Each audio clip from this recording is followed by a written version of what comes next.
Come on. Y'all know what it is, man. It is another episode of the Starter Kit. All right, welcome back. Welcome back. Welcome back. It's the movie boys, okay? The movie boys are here, and today on the docket, we got Next Goal Wins, but not the documentary, the better version of this damn story.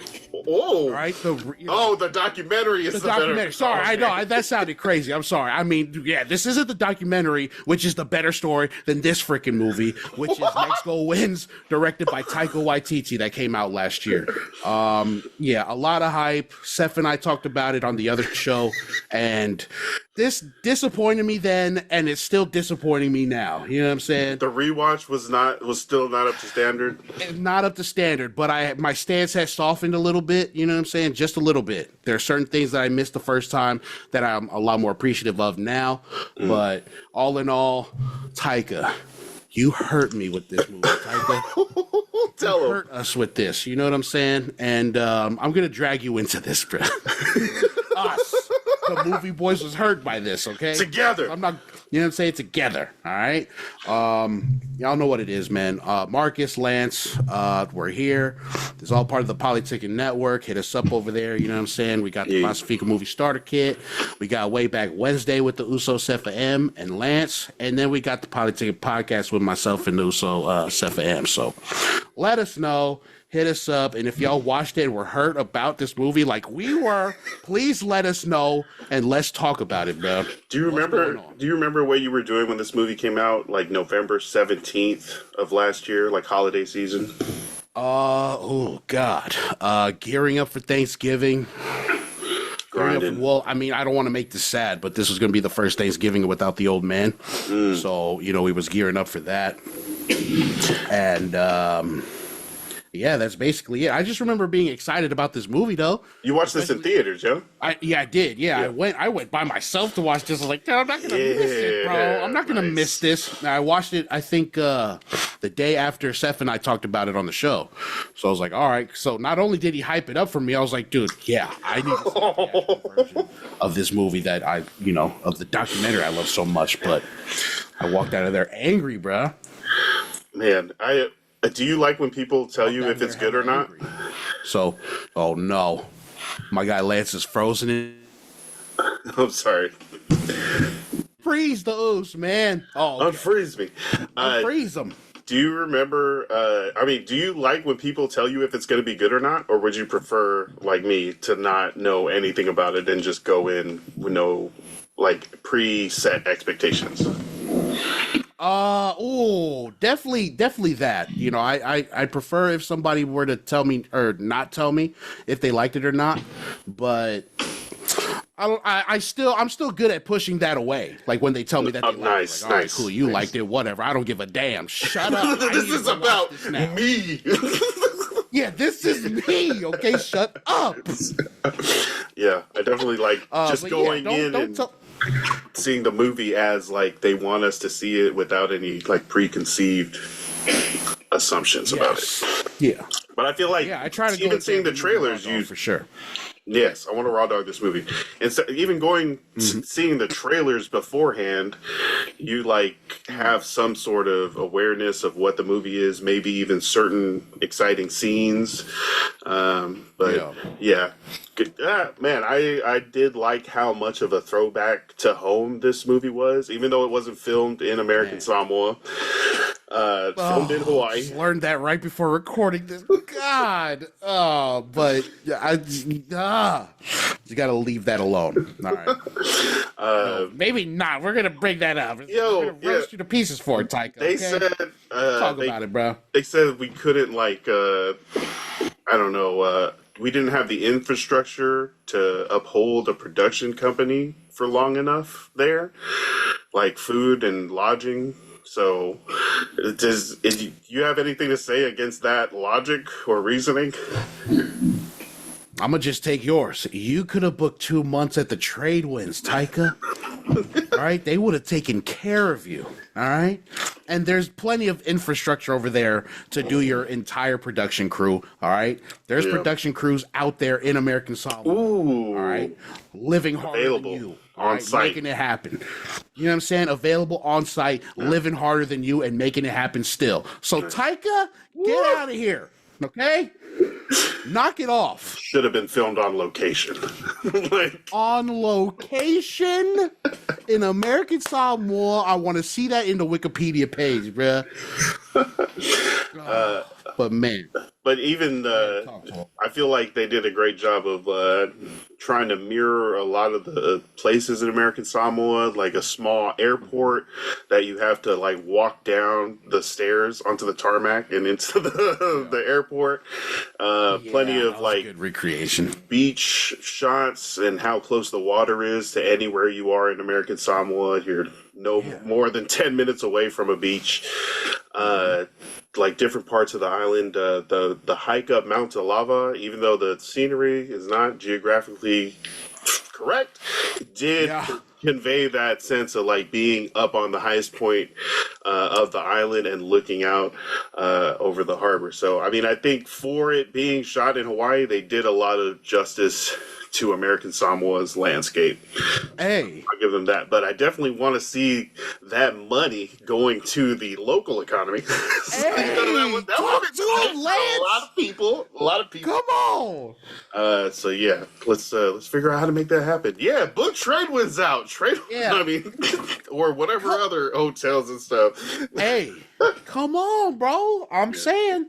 And look, I agree with that, bro. I think he did a good job of recreating it as well. You know what I'm saying? I felt nostalgic for a lot of the, like it looked just like Samoa. And I guess maybe that's the point, man. Hawaii, Samoa, they're all islands. But I mean, go to American Samoa, Taika. You could have filmed there.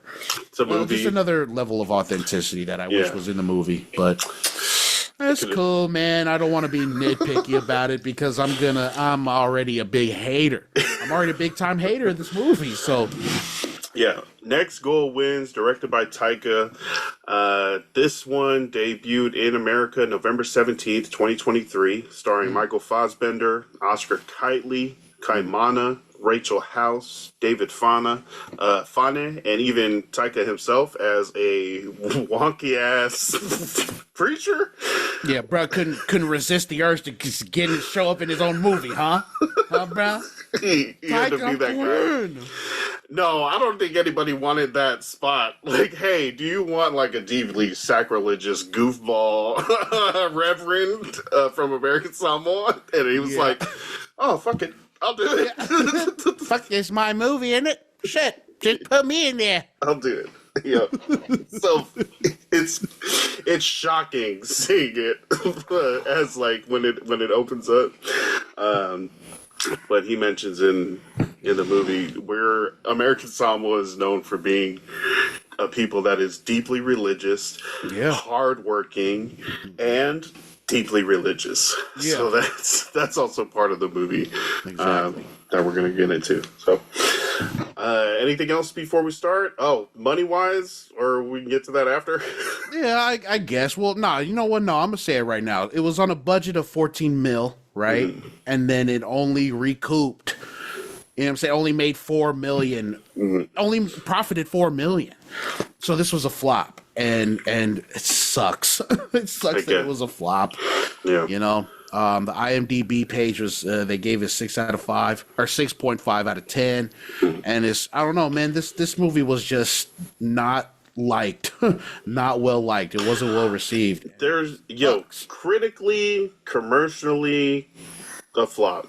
Audience score on Rotten Tomatoes is probably the highest it's going to be is 84%. Like this movie, or thought it was like an 84% out of 100 movie, and I feel like that's our people showing out for our people. That's a lot of Islanders rating the movie. Yeah. Hey. Oh, I didn't even see those. I mean, I can't even be mad at that. You know what I mean? Yeah. Like, shit, it's a fun watch. You know, all this shit we're talking, and it's still a fun movie to watch. That sounds counterintuitive. You know what I'm saying, or hypocritical, whatever. But it's still a fun watch. You know what I mean? But yeah, let's get into the synopsis, man. Like, people, what's up? We rewrote the synopsis.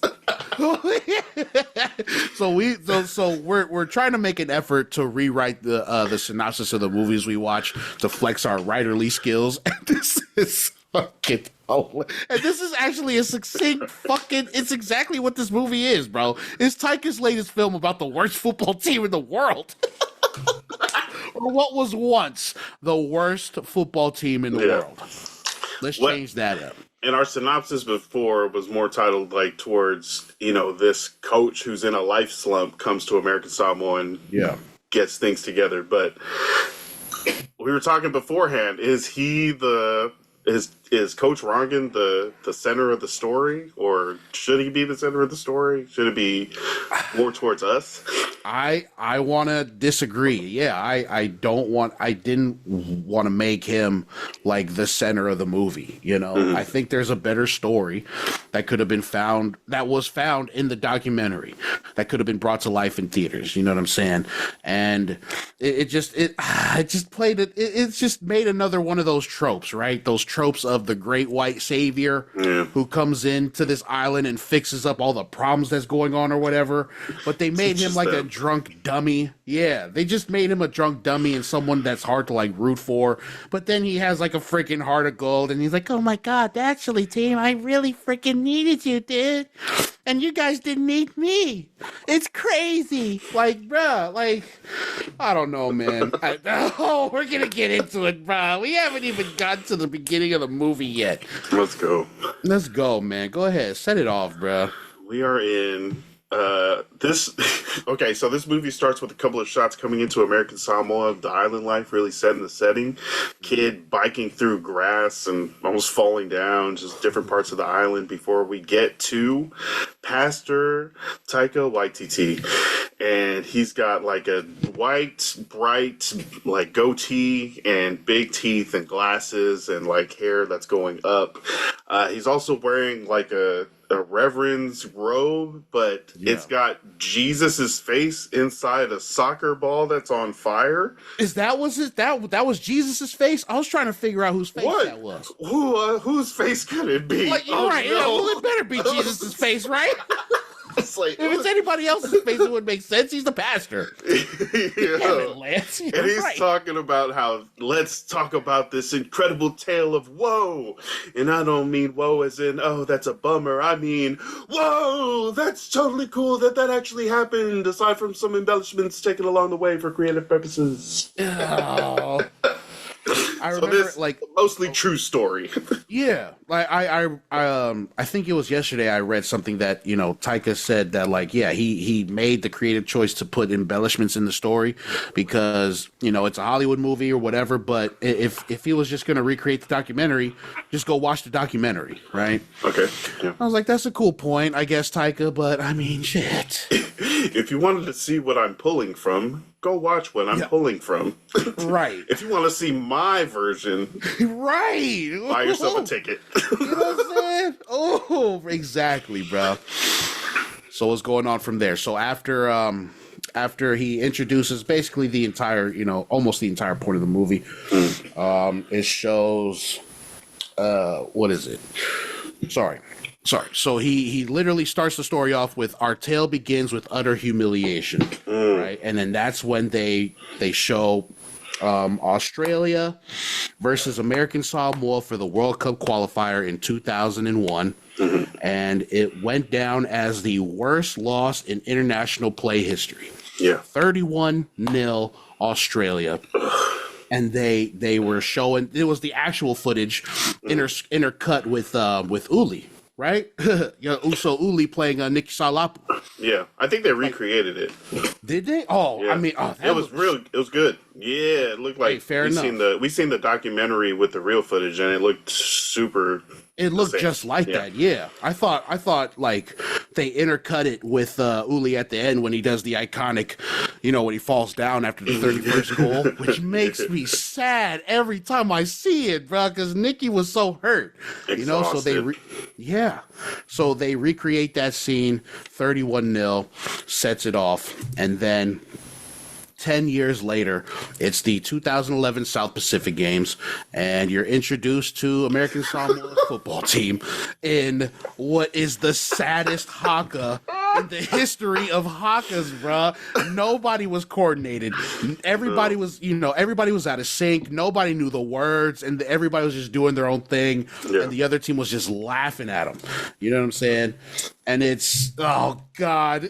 Like, no, bro. Oh, man. It shows how disconnected and ununified and not trained, not disciplined that this team is, by how, like you said, disjointed that shit was. It was just really sad. And the other team's just like laughing at them as it's going on. They're not scared. They're not impressed. They don't feel any respect. They're probably just, ready to absolutely murder these guys on the pitch now. Jeez. For real. So, we get introduced to the team, and that's when Musika Malia,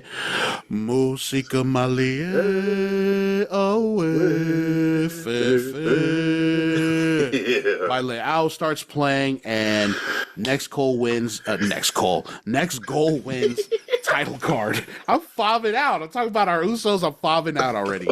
Next goal wins title card. There we go. Yep. Yes. They're getting smacked. Yeah. There's a montage on the pitch of them just like getting beat out, getting carded, not playing very well. So they're at halftime. Coach Ace is giving them the speech. Ace, played by David Fane. Uso. Yeah, he's playing the soccer coach for the American Samoa team. He's giving a halftime speech. He's like, "Are you guys ready for the growling? Are you ready? That was very bad." Yeah. It's not like a very he's not really getting into you kind of speech, right? It's not like very motivating or inspiring. It's just like, he's very mild mannered. Yeah, very mild mannered. Very soft spoken. Yeah, you know what I'm saying? Yeah, exactly. So, probably the worst guy you want to try to hype your team up. You know what I'm saying? And David Fane is obviously game. You know what I'm saying? He gives his all in every role he's in. Mm-hmm. But man, if we've seen the documentary, right? Ace is not that guy. Well, I mean, not portrayed. He's not soft. Like if I seen Ace in the street, bro, he looks like he would kill me, bro. Ace in the documentary looks like a tall, athletic guy. You know what I'm saying? Yeah. And he doesn't. I mean, I guess when he speaks in the documentary, it's kind of soft spoken. Yeah, it is a little bit like we're gonna try our best, and gonna make sure the team is ready, and we're gonna go out there and fight. It's not like a real rah-rah kind of guy. And so I was like thinking maybe the portrayal is closer to the source material than I initially thought, because at first I was like, who are you trying to be in this? What version of the coaches is this supposed to be here, and what is the purpose of it directorially? Like, why would you have him center that role? But then also when seeing some of the interviews before it, a lot of the cast members talked about how Taika really encourages them to try different things and encourages them to really explore those characters and portrayals. So just the environment that they were filming in. That's cool, man. Like David Fane's Ace is very exaggerated, right? But the core elements of who Ace is from the doc is still in there. Very soft spoken, humble. You know what I'm saying? Team player, but pretty hard to motivate a team. But I mean, the real Ace looks like a straight killer, bro. He looks like a straight killer. So, but not the guy you want doing the speech. So Tavita Taumua decides to step in himself. This is the head of the Football Federation of American Samoa, played by Oscar Kightley. Twin. Where have you been? Filming these movies, just going with Taika. Yeah.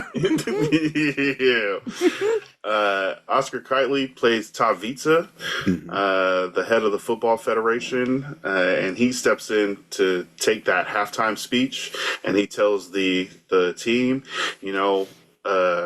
it's really important that we score a goal in this next half because I've made a bet with the heads of the other Football Federation islands, and if we don't, they're gonna draw boobs on my face in permanent marker. Draw lady boobs on my face. Oh yeah, right here, all over here. Very powerful motivation. Yeah. And everyone's like, okay. And they go out there and they rah-rah. They come right back in. Still losers, bruh. Straight losers, man. Immediately. Still lost. And Tavita has to face the music. Tavita is face the marker. You know what I'm saying? Has to face the marker. Comes in with boobs. Lady boobs are drawn all over his face. With his team asking, how many are there? How many pairs are there? And he lets them know that there's 11 pairs of boobs drawn on his face. I'll save you the counting. Yeah. It's 11 pairs. Have a good look. Yeah. Exactly. Like a great introduction to the team as a whole, the coaches, you know what I'm saying? Like what kind of slump they've been in since, the loss. Yeah, just a great intro to the team. So from there they head to Tavita's house. Actually, no, I'm tripping. No.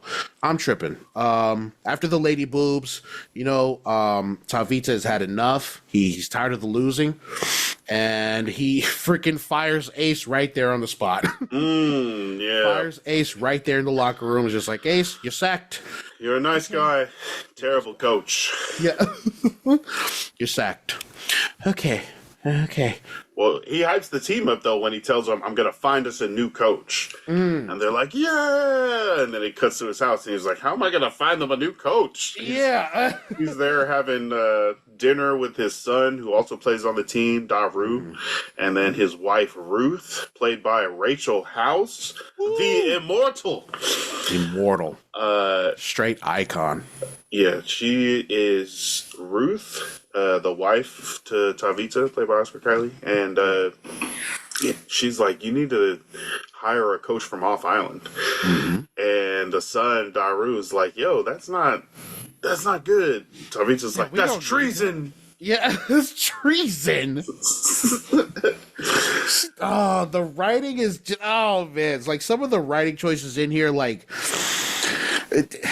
just the jokes don't land, bro. Like I wish a lot of the jokes landed more, but it sucks because like Taika is he's a really talented writer, man. But yeah, just it was little things like that just pissed me off. Amongst the other things that pissed me off with this movie.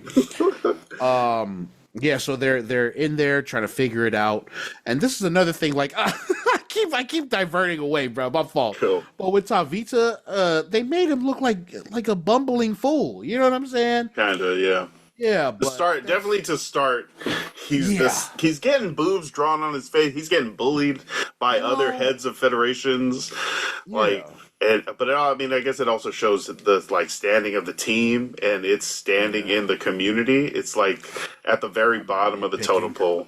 Yeah. I'm just trying to. I'm trying to back up our boy Tavita. He's gonna get shit on so much over the next hour. I know, bro. I know. They shovel so much on, bro, and he has like 30 jobs, bro. Yeah. That also, the more we learn about him throughout the story, the more you see how pure and honorable he just wants to score one goal for his people. I know. One goal. Yeah, he's very easy to root for. Yeah, man, for sure. I'll give him that. Yeah. Very likable. You know what I'm saying? I loved him, man. And Oscar Kightley did a great job. Yeah. Oscar Kightley was great. Shout out to Kightley. Hell yeah. So back in the house, trying to figure out what it is. Daru is mad because he's not Daru is mad because his dad's not considering any coach from on the island. You know He still wants Ace to be the coach. yeah, he still wants Ace. Who should be the coach then? Ace is a great coach. Oh. Ace is a great coach. Ace crumbles under pressure. You don't like pressure, do you, Ace? Who is sitting in the living room? Yeah, no, I don't like pressure. Yeah, bro. Like what? Wait, so you know what I'm saying? Like, so now is Ace like their relative? Like what? All this tone, this clashing. I'm just like, oh, what? No. So Ruth says you need to think outside of the box. And Tabitha's like, sometimes the box is too small to think inside of. Maybe I will. And she says, I already did it. I called the U.S. Federation of Soccer and told him to send a coach. He's like, what? yeah, when did you have time to do all this after having the the passage of time is crazy. Like, so when the hell did Ruth go and call the Federation? Immediately. Yeah, right. As soon as she seen the lady boobs on his face. And don't think I didn't recognize those boobs on your face. Whose boobs are those? I don't know. It's just lady boobs. Drawings. Drawings of boobs are a gateway to the real thing. See, bro, come on, man. Like, I wish they just had more funny moments like that, but yeah. So from there, we know now that Ruth has called in the Federation, looking for any coaches out there to bring in and help this team score a damn goal. Get better, at least. Yeah, shit. Yeah, get better, right? So from there, we're cut to what is it? The FIFA conference room, where we are introduced to the coach, Coach Thomas Rongen, right? Played by Michael Fassbender. Michael Fassbender is sitting down in a chair, looking like he's being disciplined in front of the board. He's sitting in like a kid's desk, like when the little wood desk is connected to the seat chair. He could barely fit in. And I was like, yo, what is this? This definitely felt like a detention kind of meeting, because he's sitting in front of a board that's at a 6-person table with chairs. There's no other chairs. He couldn't have had a chair or at the table. He's sitting a grown man. 20 feet away. It's like an interview, but also like he's about to get dressed down, which, I mean, he does. Yeah, and he does, exactly. So he's in the chair in front of the board, it looks like. You have Will Arnett right there, playing the head, and then you got Elizabeth Moss playing his wife, or ex-wife, Gail. And separated, sorry. Wife, but they are separated, that's right. And Thomas is over there pleading his case, right? Well, not even pleading his case. He's just like, I thank you for... Was it like, thank you for this opportunity? It was like, it's called the beautiful game, but sometimes it's unpredictable, and we'll get better next year as long as you guys believe in my vision and give me what I need. And Alex, Will Arnett's character, the head of the Football Federation of America, he's like, did no one tell you? Yeah. Thomas? Did no one tell you're fired? Yeah. Did no one did really no one tell him? Yeah. Like, what? Yeah. And then they have Riz. Is it Riz? I don't know if you noticed that Reese.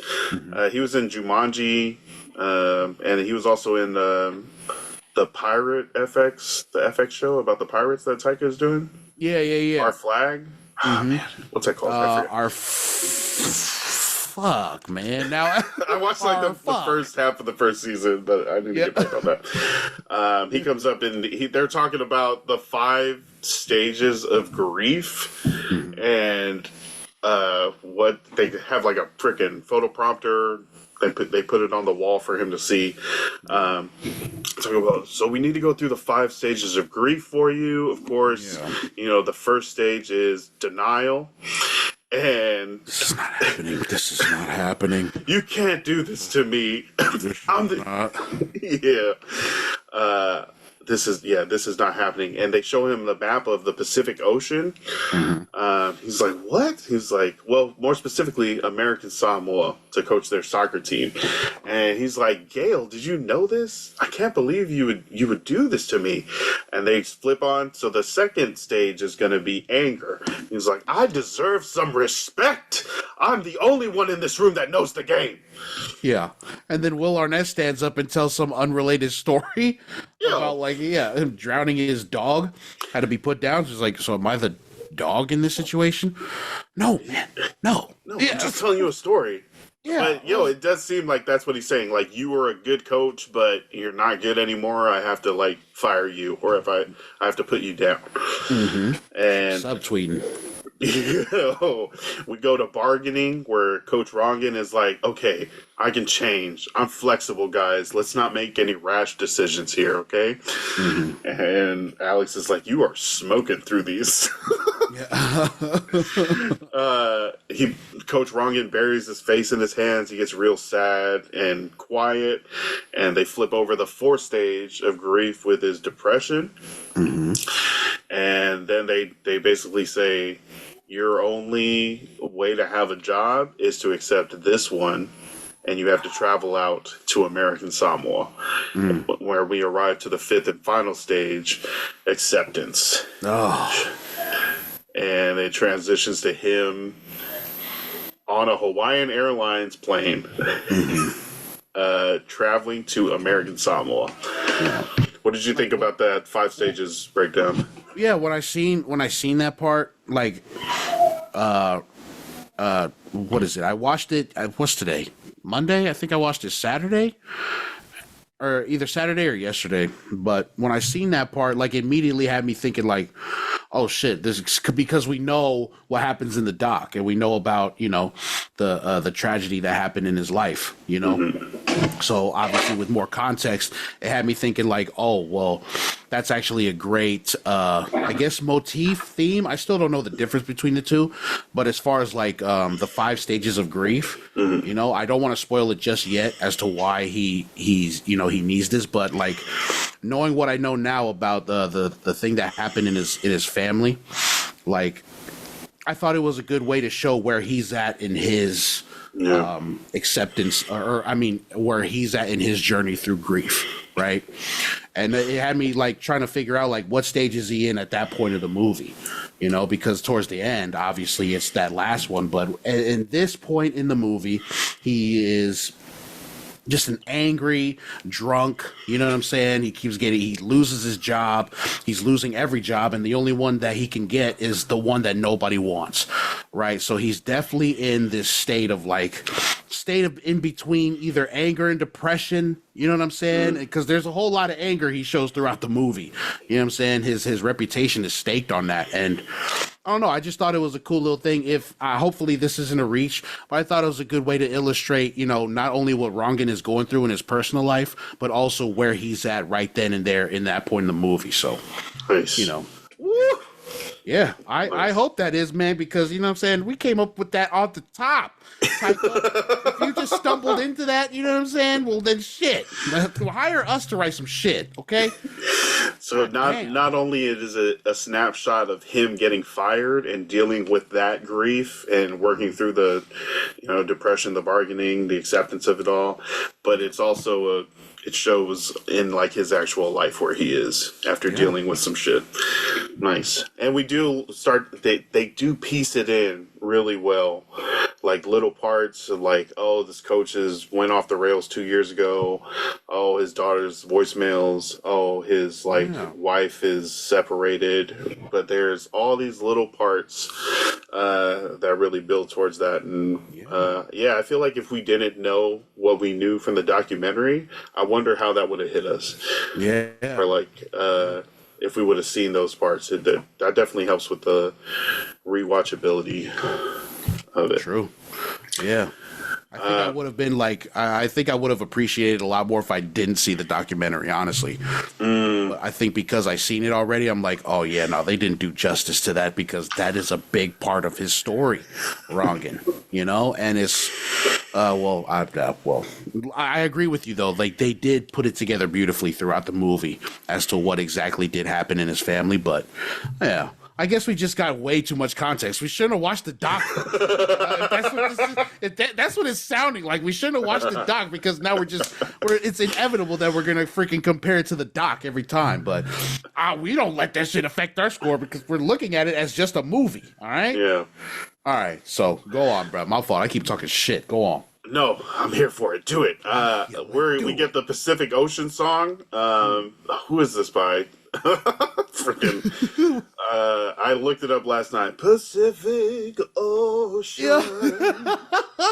Pacific Ocean.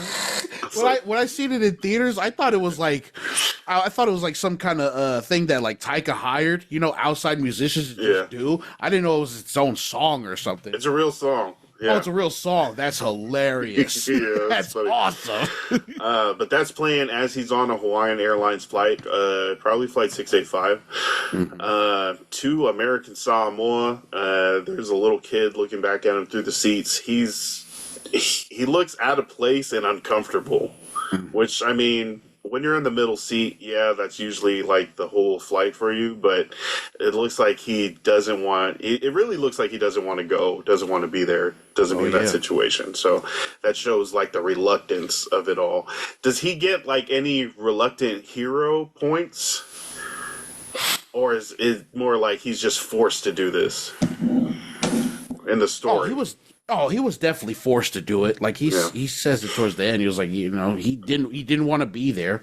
You know what I'm saying? But he was definitely forced into it. So yeah, no, you get no reluctant hero shit. Nah, hell nah, bruh. You didn't want to be there at all, Michael Fassbender. Nah, you don't get that from me. They land, and again, as we say, you have to walk down the stairs off of the plane onto the tarmac and into the arrivals lounge. And as the coach comes out, he is met by a cameraman and someone that's ready to interview him. Yeah. Huh? Who was that directly inspired by, Taika? I'm freaking talking to the guy right here. You know what I'm saying? Give him his money. Yo. Oh, yeah. Shout out to money. Kane, Whitcomb Media. Man, the brains and the man behind the camera for Flight Night Samoa. Come on. That was... It seems like that is something very close to what is happening, but the coach here is getting interviewed for a show called Who's on the Plane? American Samoa's #1 show, where they go to the airport and film people at the airport. And then we drew some comparisons to Flight Night Samoa. Where we would go to the airport and interview people at the airport and just ask them questions and stuff. And I'm like, that'd be funny if that was where it came from. But Taika, we need you to answer. And just answer, but you better cut to it, lance a check. All right, you're over here taking intellectual property, son. We know about this shit too, buddy. All right, knock it off. That was some of the fun. We'd go there like twice a week and just like make up questions and go ask as many people as possible. Bro, how surreal was it for you to see it in the movie? Like, how did that feel? First I laughed without making the connection. I was like, that feels like something that would happen on a small island where there's not a lot of things to do. It's to like go to the airport and interview people coming from like off of the plane or going onto the plane. Yeah. And then Forrest like bumped me. He was like, Flight Night. I was like, oh shit. Come on, bro. Damn.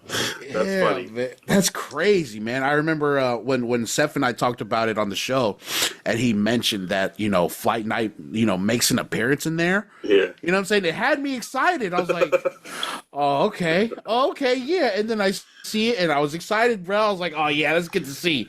But then I was like, wait a minute. Yeah, that's Flight Night. But pay my guys out. Licensing. Yeah, licensing. So that was dope to see. It was funny, and it also does show like kind of what we said. There's not a lot of different stuff happening. The influx of change is coming in on a plane twice a week, right? The people that are coming in, the people that are going out. So that's like the most exciting thing. And like they say in the movie, the guy's like, this is the #1 TV show in American Samoa. Flight Night did pretty good. Like a lot of people watched it. Like, yeah. I think as far as especially locally created media, like #1 show for years. That was great. Come on. Shout out to Tulonga. Hell yeah. And everybody that watched. Fane was fun. You're talking freaking mess, bruh. Yeah. Dope. But the interviewer is like, hey, Coach Rongan. Like, they already know that he's showing up. It's like, we just wanted to come and ask you, why have you come halfway across the world to coach the worst soccer team in the world? Yeah, and then freaking Fassbender just comes out with this fucking gruff-ass Liam Neeson shit. You know what I'm saying? I have a very particular set of skills. Like, I thought I was tripping. I was like, is that from Taken? And then I see you put it in the note. I was like, yeah, that's from Taken. I'm not tripping. I have a very particular set of skills. Skills I've acquired over a very long career. Skills that make me a nightmare for people like you. I've come here to impasse. It wasn't a word, all right? Impasse my knowledge and unique insight into the beautiful game and turn this team around. I'm not God, but I may as well be because I perform more miracles than him. Okay, Coach Rongan. Get your, yeah.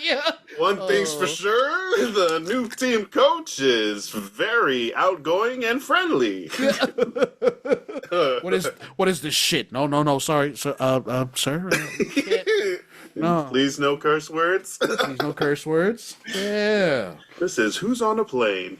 And then after they finish filming, the cameraman reveals himself to be Tavita, the football head, the football head of the Football Federation of American Samoa, who's got another job. You know, it's Small Island. I like that, bro. I like the running gag of him having hella jobs. That's hilarious. That's hilarious. He pops out. He still has a faded permanent marker on his face in the shape of the lady boobs, 11 pairs.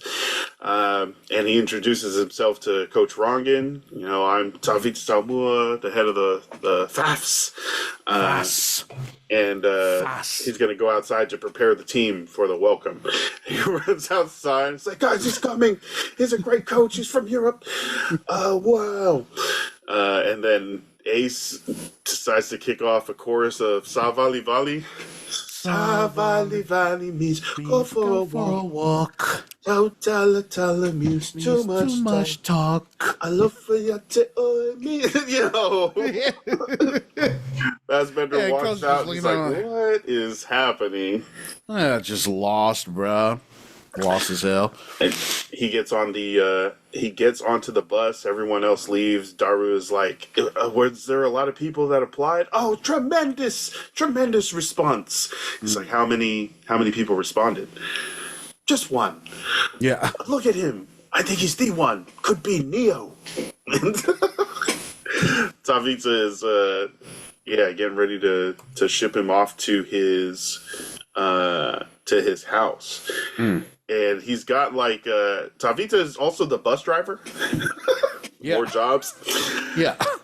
And like the buses in Samoa, they are made out of like different trucks and stuff, and like fashions into like a big transportation thing. But he's also got like a speaker system and a TV mounted in there. It's pretty fancy. And he's explaining. Yeah, the microphone dangling. Dangling in front of his face, and he's breaking down American Samoa for Coach Rongan and also for the American audiences. Do you want to take this? Or do you want to do your Oscar Kightley? With a population of 57,534 people, American Samoa is a U.S. territory, like Puerto Rico, but much smaller and further away. I can't keep this up. Its main exports are football players and tuna. It should not be confused with the independent nation of Samoa, with their cocky, stuck-up people always bragging about their 24-hour McDonald's. Even though we are both Samoan, there are two Samoas. There's the bicycle passing the bus on the right side. Yeah. You can go any faster? 20 miles per hour speed limit across the whole island. Yeah, that's my twin. Nice. I felt like that was good a breakdown for the audience too. Like, and it made sense that he was trying to have a little tour bus, fancy thing for the coach. Yeah, that's true. That's true. I didn't even think of that, man. Like the football players and tuna thing is so that is so real, bro. Like that's like the stereotype at this point. Yeah. Hearing about that, you know, if not football players and tuna, then the military. And I'm glad that gets brought up later in the movie too. Like the little, like I said, bro, like the little socio, like political things like thrown in about American Samoa. I'm just like, yeah. More of that, you know what I'm saying? I love hearing that shit because, like I said, at that point, like those three are definitely rings a bell in our head when we hear it. We're like, "That's real, yeah." Yeah, you know what I'm saying? Like it's like those three, like especially, are now stereotypes of that island, and we were saying that when we was out there. So it's like, oh, it's just so good to hear it in the movie. So, yeah. It could have been. This movie could have been so good, so much better. They get to their destination where Coach Rongan will be staying. They point out one of the cars on the side is his to use. Yeah, the grass. I like the little detail of the grass still like full under the car. Yeah, it's been sitting there. Yeah, it's just been sitting there. This is good. There's so many good parts like that. Yeah, they're in, and he's talking about. You know, I'm going to leave you this tape for American Samoa to peruse at your leisure. Your landlord is around 7/24, 7 days out of every 24 days. But yeah, he starts explaining, like, you know, the quarterfinals are only 4 weeks away. All I want from our team is one goal. Just one goal. Not to win it. Not to like improve player traits or strengths, not to like, you know, he just wants to put one in the net.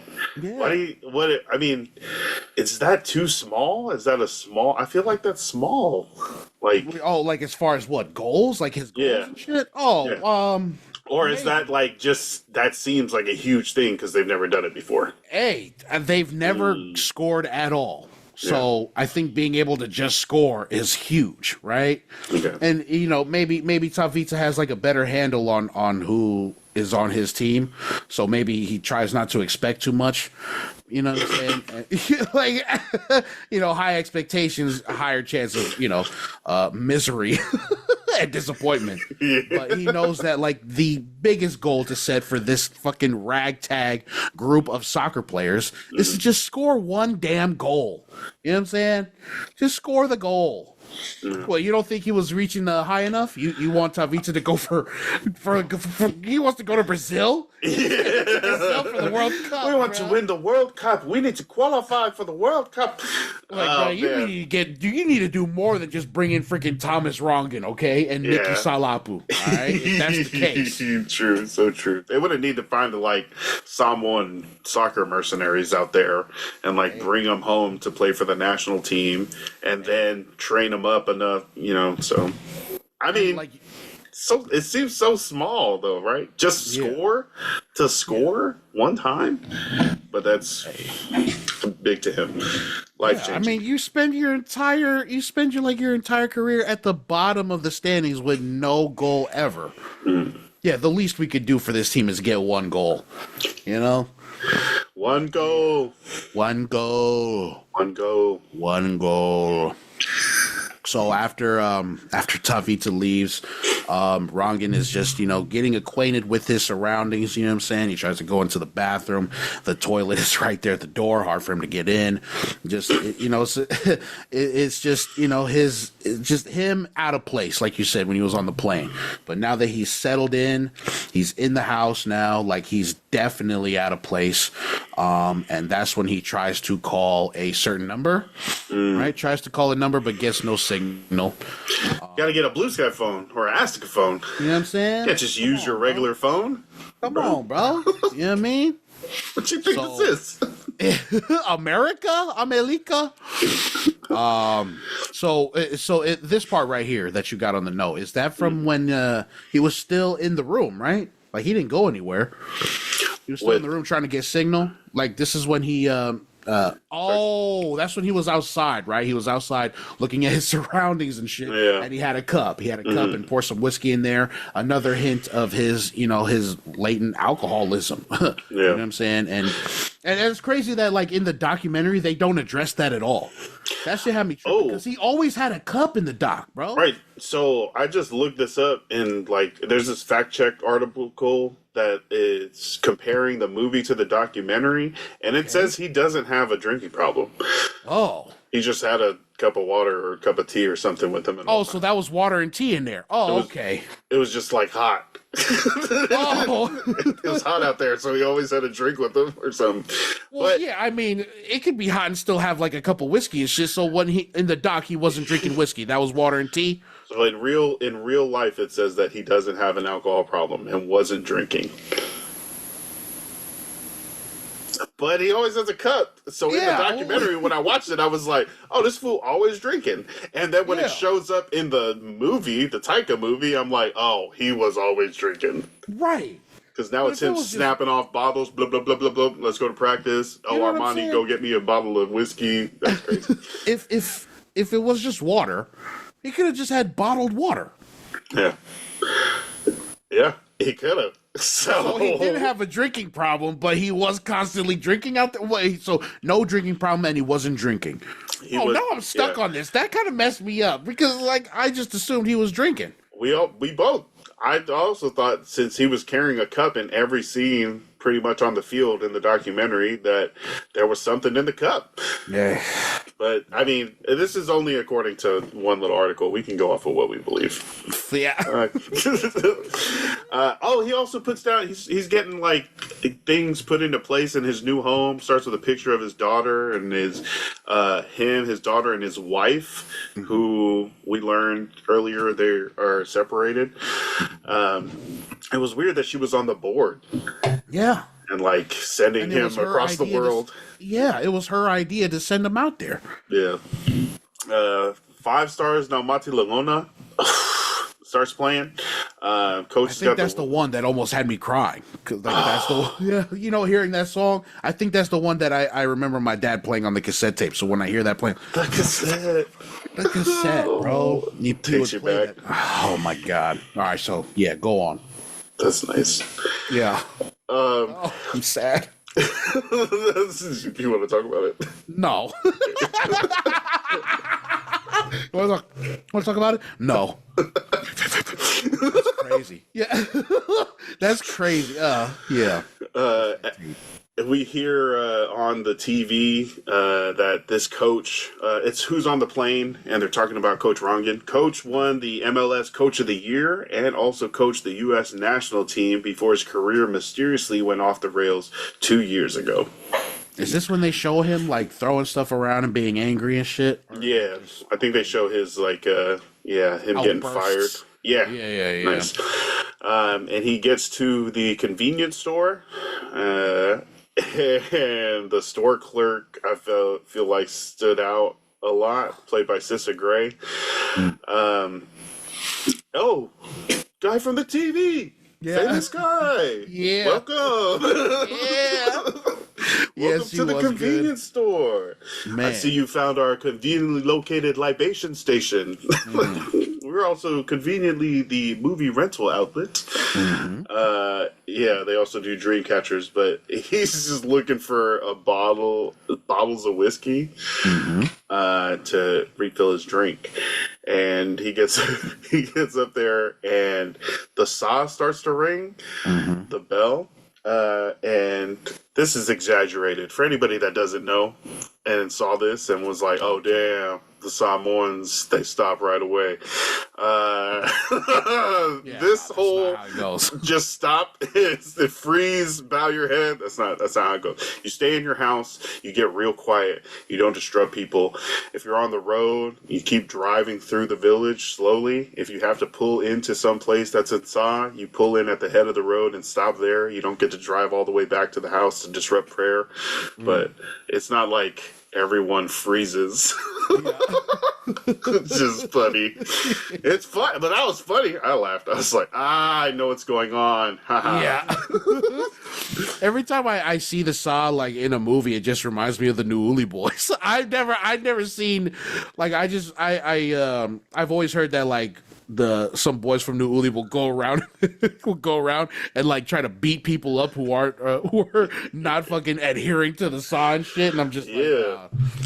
Isn't that their like job? Is to like is it? Yeah. Just beat Right. the shit Well, no.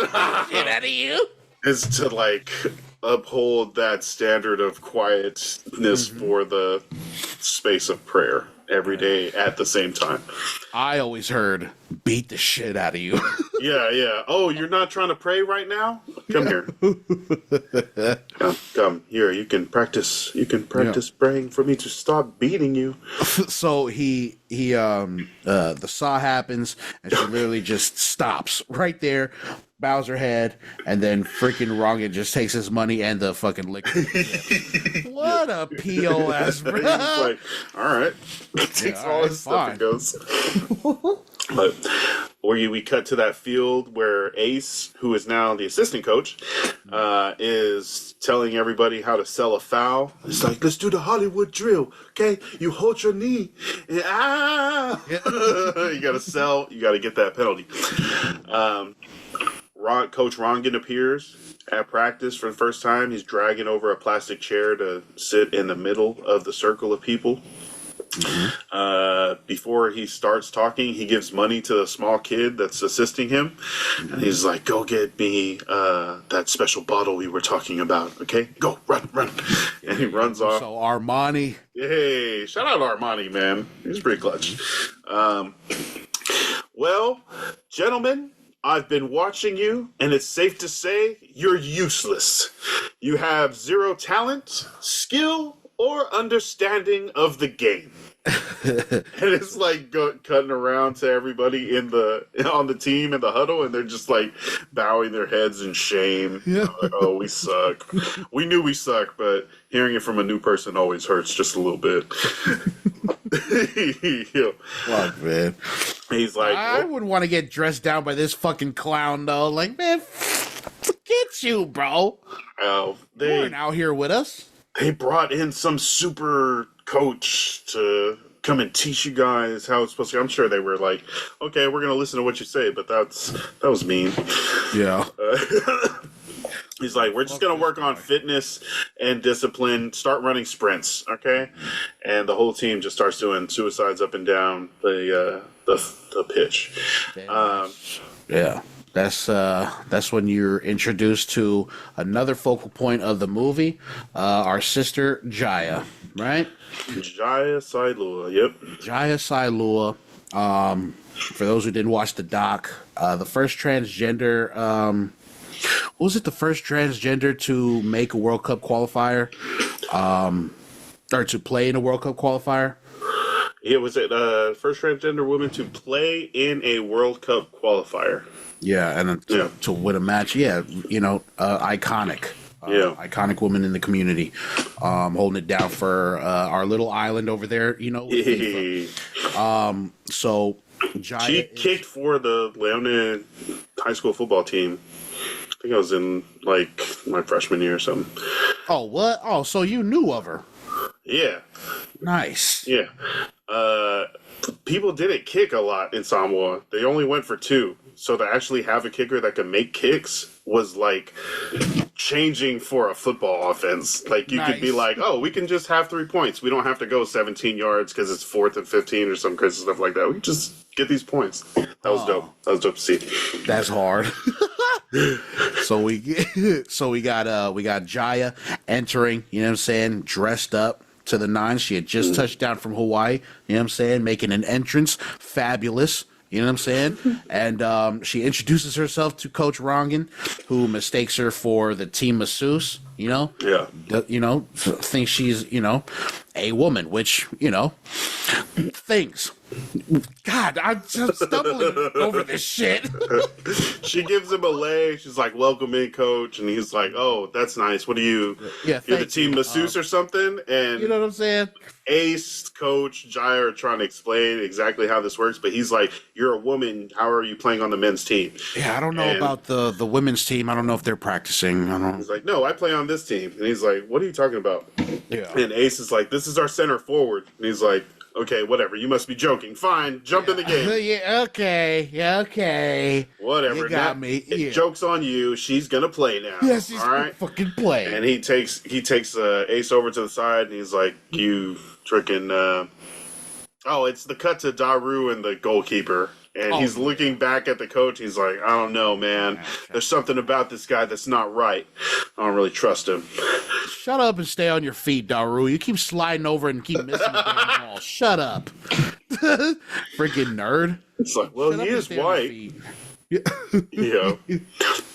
And then he's asking, Coach Rongan is asking Ace, he's like, "All right, tell me who we got. Break the players down," right? And this is an intro to a couple of the different names. Smiley, Daru, Samson, who's actually named after Samsung, the Korean tech company. His dad's name is Sony. It's like, oh, that's some floppy shit. Damn. Yeah, Why are they? I feel like these are like shots. I feel like I'm like taking gut punches for these guys. But he's also sees Jaya out there on the field, and he's like, "Okay, so wait, is she really playing on this team?" He's like, "Yeah, Jaya's a Fane." He's like, "Well, what's that?" He's like, and I don't know about this explanation, but it was nice. Serviceable. Yeah. Nice. Nice is actually a really good one. Yeah, nice. Ace is like, Fafafinas are part of our culture. Imagine the world without flowers. Well, Fafafinas are our flowers. It'd be a pretty dull world without them. They're beautiful. It's like, okay. And he's like, all right. Nice. Yeah. See, still doesn't make sense to him. He doesn't understand it. And he's like, that was cool, but I still don't get how this is working. Right. And they don't really address it further than that, you know? And I think that he mentions that, like, born a biological male, because he asks, well, what's his real name? Right? Or what's his born name? And he's like, it's Johnny, but don't ever call her that. Yeah. Call her Jaya. And then they talk about it again later when they're piecing up. And she gives like an explanation. Top, piece it up. Top. Want to piece it up? Top. Nah, you're talking by yourself when you speaking up. Oh, yeah. So, he calls the team up to huddle. He tells them they suck. Bro, I should put my foot up all your asses. Which everyone else is like, oh man, that means we're bad. But Jaya's laughing. And he's like, is this funny to you? He's like, yeah, that's a funny image, you know? And he's like, you know what's funny is you messing and prancing around and fixing your hair. Okay, that's not what we're doing here. Luckily Armani comes with a bottle in a brown paper bag. This is what does he say Armani has, like chutzpah or something? Yo, if I had 11 Armanis, I could take over the world. But I only have the one. Alas. But and yeah. He's like, I'm gonna leave.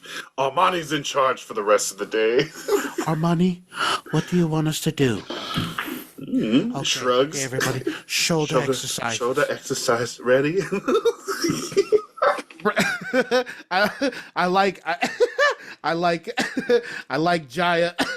I like when Jaya says that football is fun, right? It already shows clash in personality, how they look at the game. You know what I'm saying? Because Rongan takes it so damn seriously, you know? Yeah. And, Jaya lets him know, like, yeah, this is fun, dude.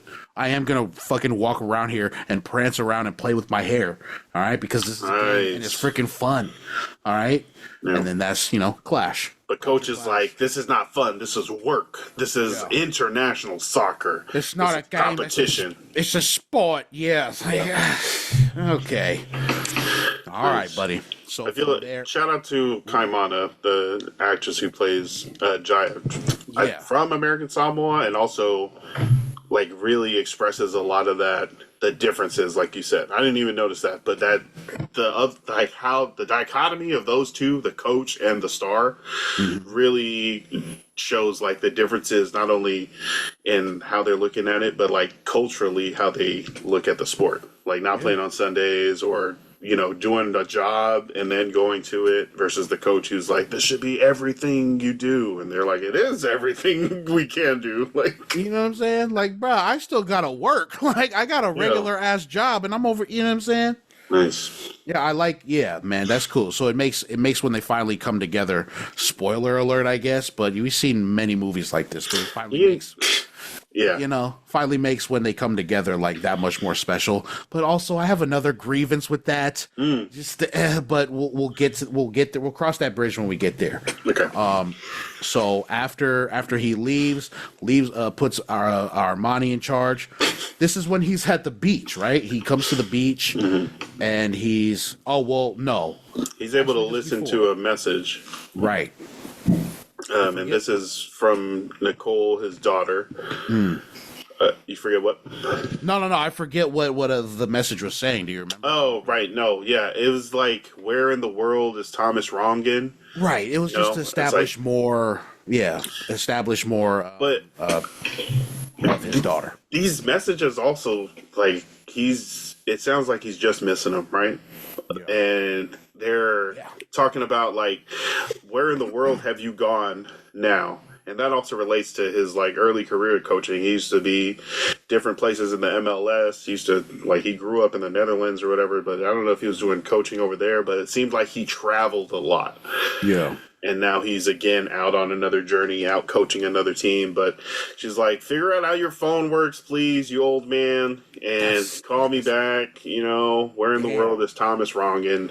That's a good point. That's a good point. Yeah. The framing, the way they frame their conversations and stuff, and the way he listens to the message. Yeah. If you didn't watch the doc, then you wouldn't know. But yeah, that's a good way to frame it. So. And he's on the beach with his phone.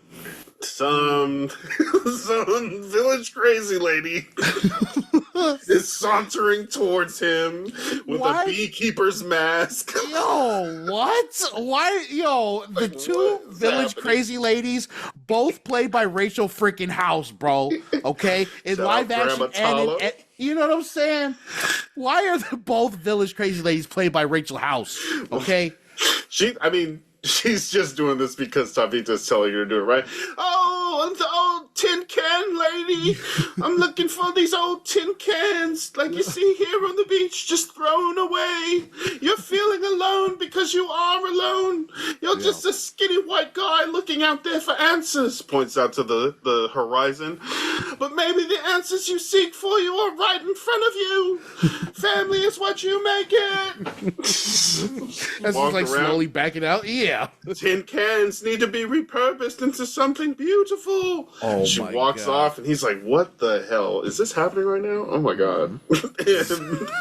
So he gets a wave of inspiration from that, but then but then it cuts to the village crazy lady running into freaking Tavita, and that's the big reveal that it was freaking Ruth under there trying to get him to go back. You know what I'm saying? To go and freaking coach the team and shit. And Tavita's like, Did you do it?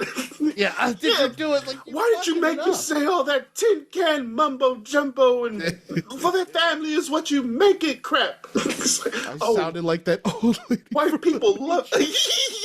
Sounded like that old lady from The Matrix. So white people love that type of stuff, all that spiritual stuff. Yeah. But yeah, his Tavita made her go do it so that they could try to motivate him to go back and coach the team. And he does. It works because he's like, oh man. He goes back to Ace and tells him about the tin cans. He's like, what? He was like, we're gonna start a nuclear war, put these tin cans to use. And Ruth and Tavita cheers their coffee mugs as Dolly Parton's 9 to 5 kicks off. And we get our another practice training montage, right? Where the coach is like really inspired. He's really got his spark back, and he wants to go and really mold these players into the best soccer players he can get into. So he's got free kicks, doing distractions. He's wearing a long cape. It's all fluttering around. He's messing with them. He's him and Ace sit down and they do human hurdles where everybody on the team has to jump over them. Straight out the dock. Straight out of the dock. Yeah, they do moving target practice where they're driving the bikes around and trying to get them to kick them. They do a tempo drill to Baba Black Sheep. They're running the Salmons. They do ladder drills with a literal ladder. And Coach Rongan pushes the slow guys out of the way and shows them how, like, really to twinkle toes it up. For real, Brad does it backwards. Like, okay, okay. Yeah. They go out to do some team building in the water. Right, they're gonna go build like a pyramid, or just go play like some tag or rugby in the water. He doesn't go inside. He's like still in his shoes and like backs away from the water's edge. Yeah. There's also a trust exercise where he walks, closing his eyes down the middle of 2 rows, passing back and forth, and gets hit in the face a bunch of times. But yeah, there's also him like at the convenience store, asking the clerk, like, how do I say you guys all suck? Just, I'm gonna go. It's like, yeah, bro. And then I think it says Jaya continues to show up late. So coach has to stop the practice, and he's like, Jaya, everyone else is here on time. What's up with you? Why can't you be, on time? Right, punctual, like everybody else. Go and basically run drills over on the side. And he looks over and just like actually doing the drills, like instead of complaining about it or anything. Yeah. And the montage continues. But was there anything there that like stood out for you montage wise, or just like was it a good move along for the training? Yeah, it was cool. Yeah, it was a good little thing. He's finally implementing some basic drills that these fools have never even done ever. You know what I'm saying? So it was a cool change of pace for them. It was cool to see them. It was cool to see him finally like investing a little bit of time into the team. You know what I'm saying? That's what he seems to do. He's like outside inspiration to fucking come back to his team, because he quits like 5 times on him in the damn movie. So he needs some kind of advice to get him back into the game. But yeah, when he's inspired, he's on. It's cool little training montage. You know what I'm saying? It was. But I just like how it's served, or like I like just the interaction between him and Jaya that comes after the montage. You know what I'm saying? Because it's like, because I don't like, now that we're talking about it, I don't really recall seeing Jaya in any of the exercises during the montage. So did this all take place in like a day or 2 or something? Yeah, so it was just 1 day training montage, right? Because like you got to think about it, right? Like what is it? World Cup qualifiers are in 4 weeks from when he touches down in American Samoa. So like in the passage of time, it's like, when the fuck does all this happen? Because you don't have a lot of time. You have less than a month. Less than a month total. Yeah. That's and not including Sundays. So right. Exactly. Yeah, exactly. Not including Sundays. So 6 days out the week, you got whatever. We'll break the math down later. when Jaya does show up to practice and is getting into the game, she's not playing hard enough for Coach Rongan's new standard, and like lightly kicking the ball or just kind of there for fun. And the coach is like, "Why are you fixing your hair? This isn't some voguing competition. It's international soccer." Oh, yep. And Jaya just like, okay, whatever, walks away. She like laughs it off. Like literally, she's just like, yeah, whatever, bro. I'm having a good time. I'm having fun here. And Coach Rongan is like staring dead at the spot where he wanted her to walk to, and instead she walks away. And he calls her Johnny, right? It's like, Johnny, her given name, get over here. And she stops and she's like, okay. She comes back. It's like, my name's not Johnny. But right? Laughs it off. Yeah. My name's not Johnny. It's like, is your born name and what you'll be competing under and what I'll be calling you. Let's get that right, Johnny. She's like, call me Johnny one more time. Call me Johnny one more time. Yeah. And then he's just like, Johnny. Big freaking grabs him. Yeah, slams that fool down like nothing. Slams him down like a sack of potatoes, bro. And it's just Jaya, no, there's a coach. Very naughty. Yeah, very naughty. Listen. Yeah, exactly, man. And he gets up real fast trying to save himself from embarrassment, but he knows he fucked up, right? And the entire team is looking, you know what I'm saying? He's standing up there, he's just like, okay, the break, 10-minute break. Let's call lunch. Yeah, call lunch. Yeah. Exactly. I feel like calling people by what they want to be called is just a simple, basic, nice thing to do, right, or respectful thing to do. So like, excuse me. So it shows like he's willing to disrespect her at this time, right? Because I don't know if it's like a coaching technique, trying to get under her skin, or like just trying to get her to listen to him. Like he's panicking and decided to go there, but I feel like it shows like they're not on the same respect levels, or at all, right? Because he's willing to call her Johnny. She's not listening to what he's saying and being serious about it. Yeah. So big divide right now shown by this moment. Yeah, he's definitely an angry dude. You know what I'm saying? And it looks like, he really likes control, right? He's the coach, so he wants you to do what he needs you to do, and if you're not going to listen, if you're not there with it, then shit, I'm going to do whatever I can do or say what I can say to get you to listen to me or to fucking piss you off, because I am also pissed off. Or he'll quit. Or he'll quit a fucking kid like a damn baby. But here's like I remember reading some of the criticism about this movie, right? And it was centered around Jaya and her character, which I don't want to, I'm not going to talk shit about it, because I think Kaimana did a great job. You know what I'm saying? And Jaya as a whole is a big focal point of the story. Even in not a big focal point, but like she is a star. You know what I'm saying? Yeah. She is very important. Historic. For the story. You know what I'm saying? And and she's important. But the way they kind of forced this dynamic between Rangan and Jaya is like low key kind of insulting, because it wasn't really that big a deal in the documentary. You know what I'm saying? Like there is a bigger story to be had within the documentary. And like as big a story as Jaya is herself and how iconic she is, like it served a greater purpose, which was for the team, right? For them to just shoehorn like this thing, like he has some kind of disdain for her because she's trans. Like it was, I don't know, it just felt forced. Oh, that was another thing I didn't like about it, because it's like you could have tackled this appropriately in a little better way. But there are other things that happen in the movie where I'm like, did they do Jaya a disservice in a couple of scenes? Yeah.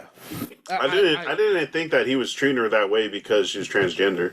Yeah. I thought it was like she's being, not coachable. Yeah, that's fair. But I think in that specific, right, it's like I think that scene specifically is not because she was trans, but I think overall, like, they made it seem like, I don't know, maybe I'm reading too much into it, I'm reaching, but like, he's literally a fish out of water. He comes to this place, he learns about the Fafafines, something he's probably never had to deal with before. Right. So in his mind, he's probably wrestling with, you know what I'm saying? Like, what the how do I address this or whatever? But that's all speculation. But just from the way they introduced the dynamic between the two, like it's not stated that he doesn't hate transgenders or whatever, but it's like it's kind of implied, and it doesn't do good service to Jaya. I don't know. I mean, he does have that beginning where he's like, "What is this? What are you talking about? Why is the woman here?" And he's not, and I'll give a credit, like he's not overtly hateful. You know what I'm saying? He's not like, oh, well, fuck that shit. He's not saying dumb shit like that. He's literally just, he's ignorant. And ignorance doesn't have to be bad. He just literally doesn't know. This reminds me of that scene in 21 Jump Street, where Channing Tatum is like, you just find somebody the first day, you punch him in the face. You know, that's how you like get your, reputation out. And he ends up punching this guy that turns out to be gay. And he's like, "You punched me because I'm gay?" He's like, "What? No. I punched you because you were annoying." Like, and then you turned out to be gay after. Right. And then the other guy hops in. He's like, "Actually, it would have been, it would have been bad if he didn't punch you because you were gay." Right. Then he would have really been doing that. I feel like if any other player was like late all the time to practice, or wasn't paying attention during practice, or like wasn't trying their best, even though especially if they're a good player,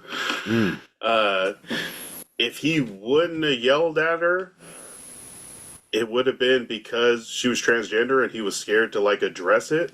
So he was like actually treating her with respect by like playing it fairly. Like if you're gonna show up late, you have to like run on the side. If you're not gonna play the right way, I'm gonna pull you out. And now maybe he doesn't understand the significance of dead naming. Right. So when he decides to use that, it's definitely a bomb that sets this off. But I didn't think that he was like hateful to transgender people. Fair enough. Yeah, fair enough. Yeah, it's not like outright hate for them as a community and as a people and stuff. It's just willful ignorance. Not willful, but that's a decision by Taika, right? Like to make that part of the story, make that a streamline, a thread of that. Yes. So it's like, not only Rangan and his job, it's also the team, but Rangan and Jaya, who's a transgender woman. Right.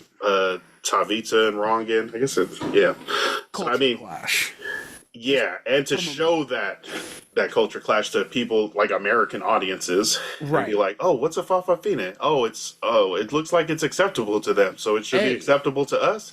Right. Yeah, you're welcome. Yeah, exactly. Yeah, but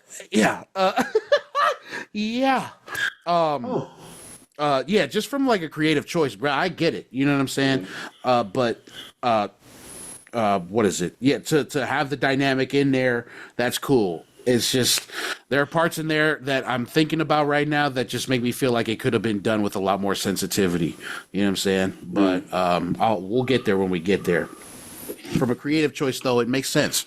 You got to have some kind of conflict. You have to give them a reason to come together and finally be one when their cultures clash so much. So, creatively, I get it. But we'll get there. All right. So, Jaya has slammed him to the ground for dead naming him. Slammed him to the ground.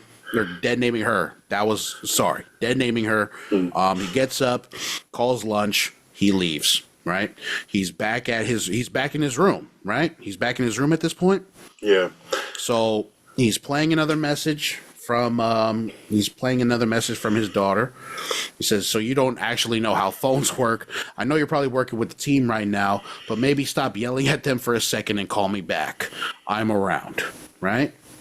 These that shows like how well the daughter knows the dad, because he's in the middle of yelling. He's in the middle of like a situation where he's been yelling at the team and being mean, and she's like, she knows that's part of his coaching style and his personality.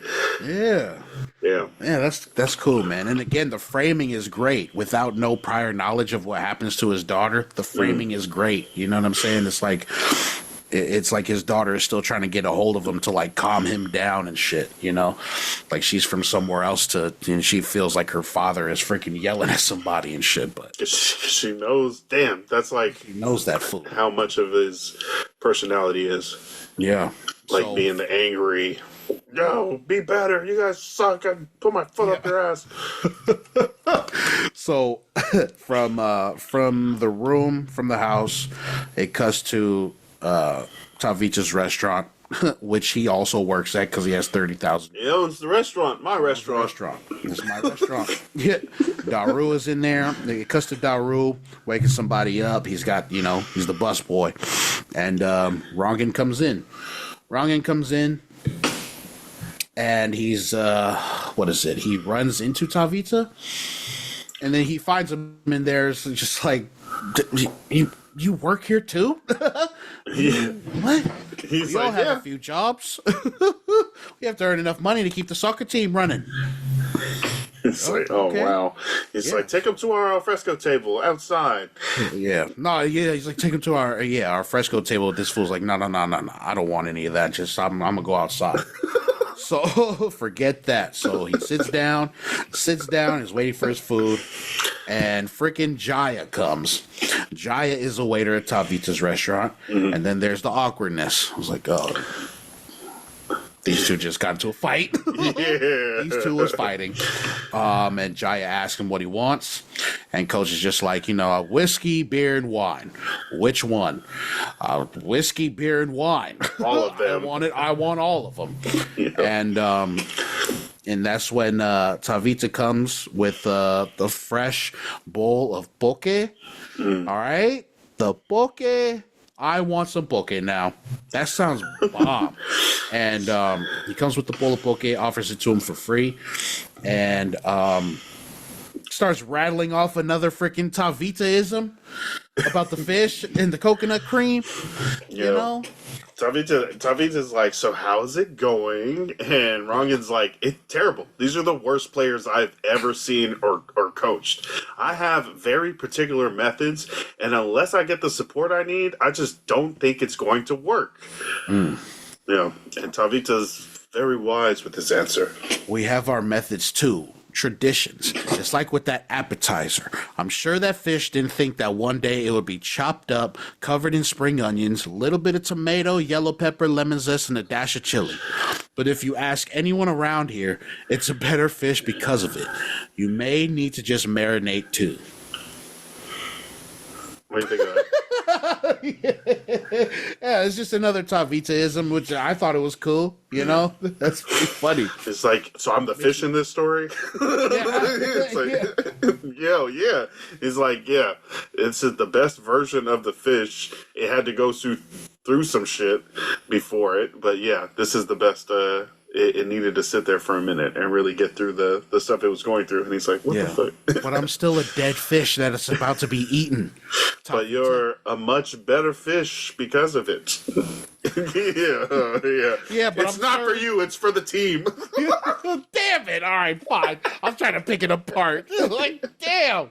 One goal. Remember, goal. Mr. Rangan, one goal. Just one goal. One goal. Exactly. Just one goal. The coach is drinking, and he's also pouring up his drinks while he's driving, and listening to See a Chandelier. A chandelier. Yeah. I was like, oh, I don't know the lyrics of the song. Oops.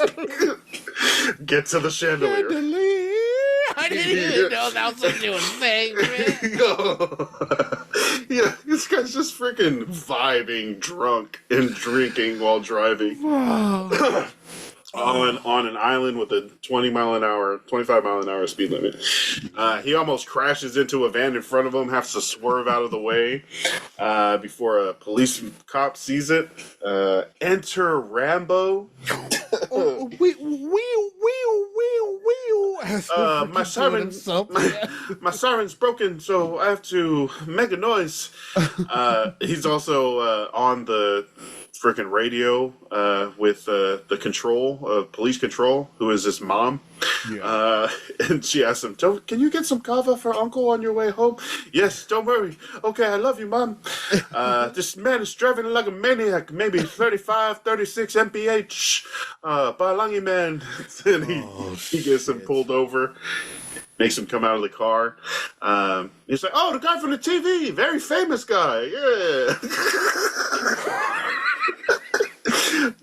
He starts drinking his drink and starts choking on it. I was like, what the hell? I thought it was a great intro to Rambo, bro. Like, to his character and whatnot. I just, like, it was such a good introduction. I wish they showed him more in the movie, I wouldn't even mind a Rambo spinoff.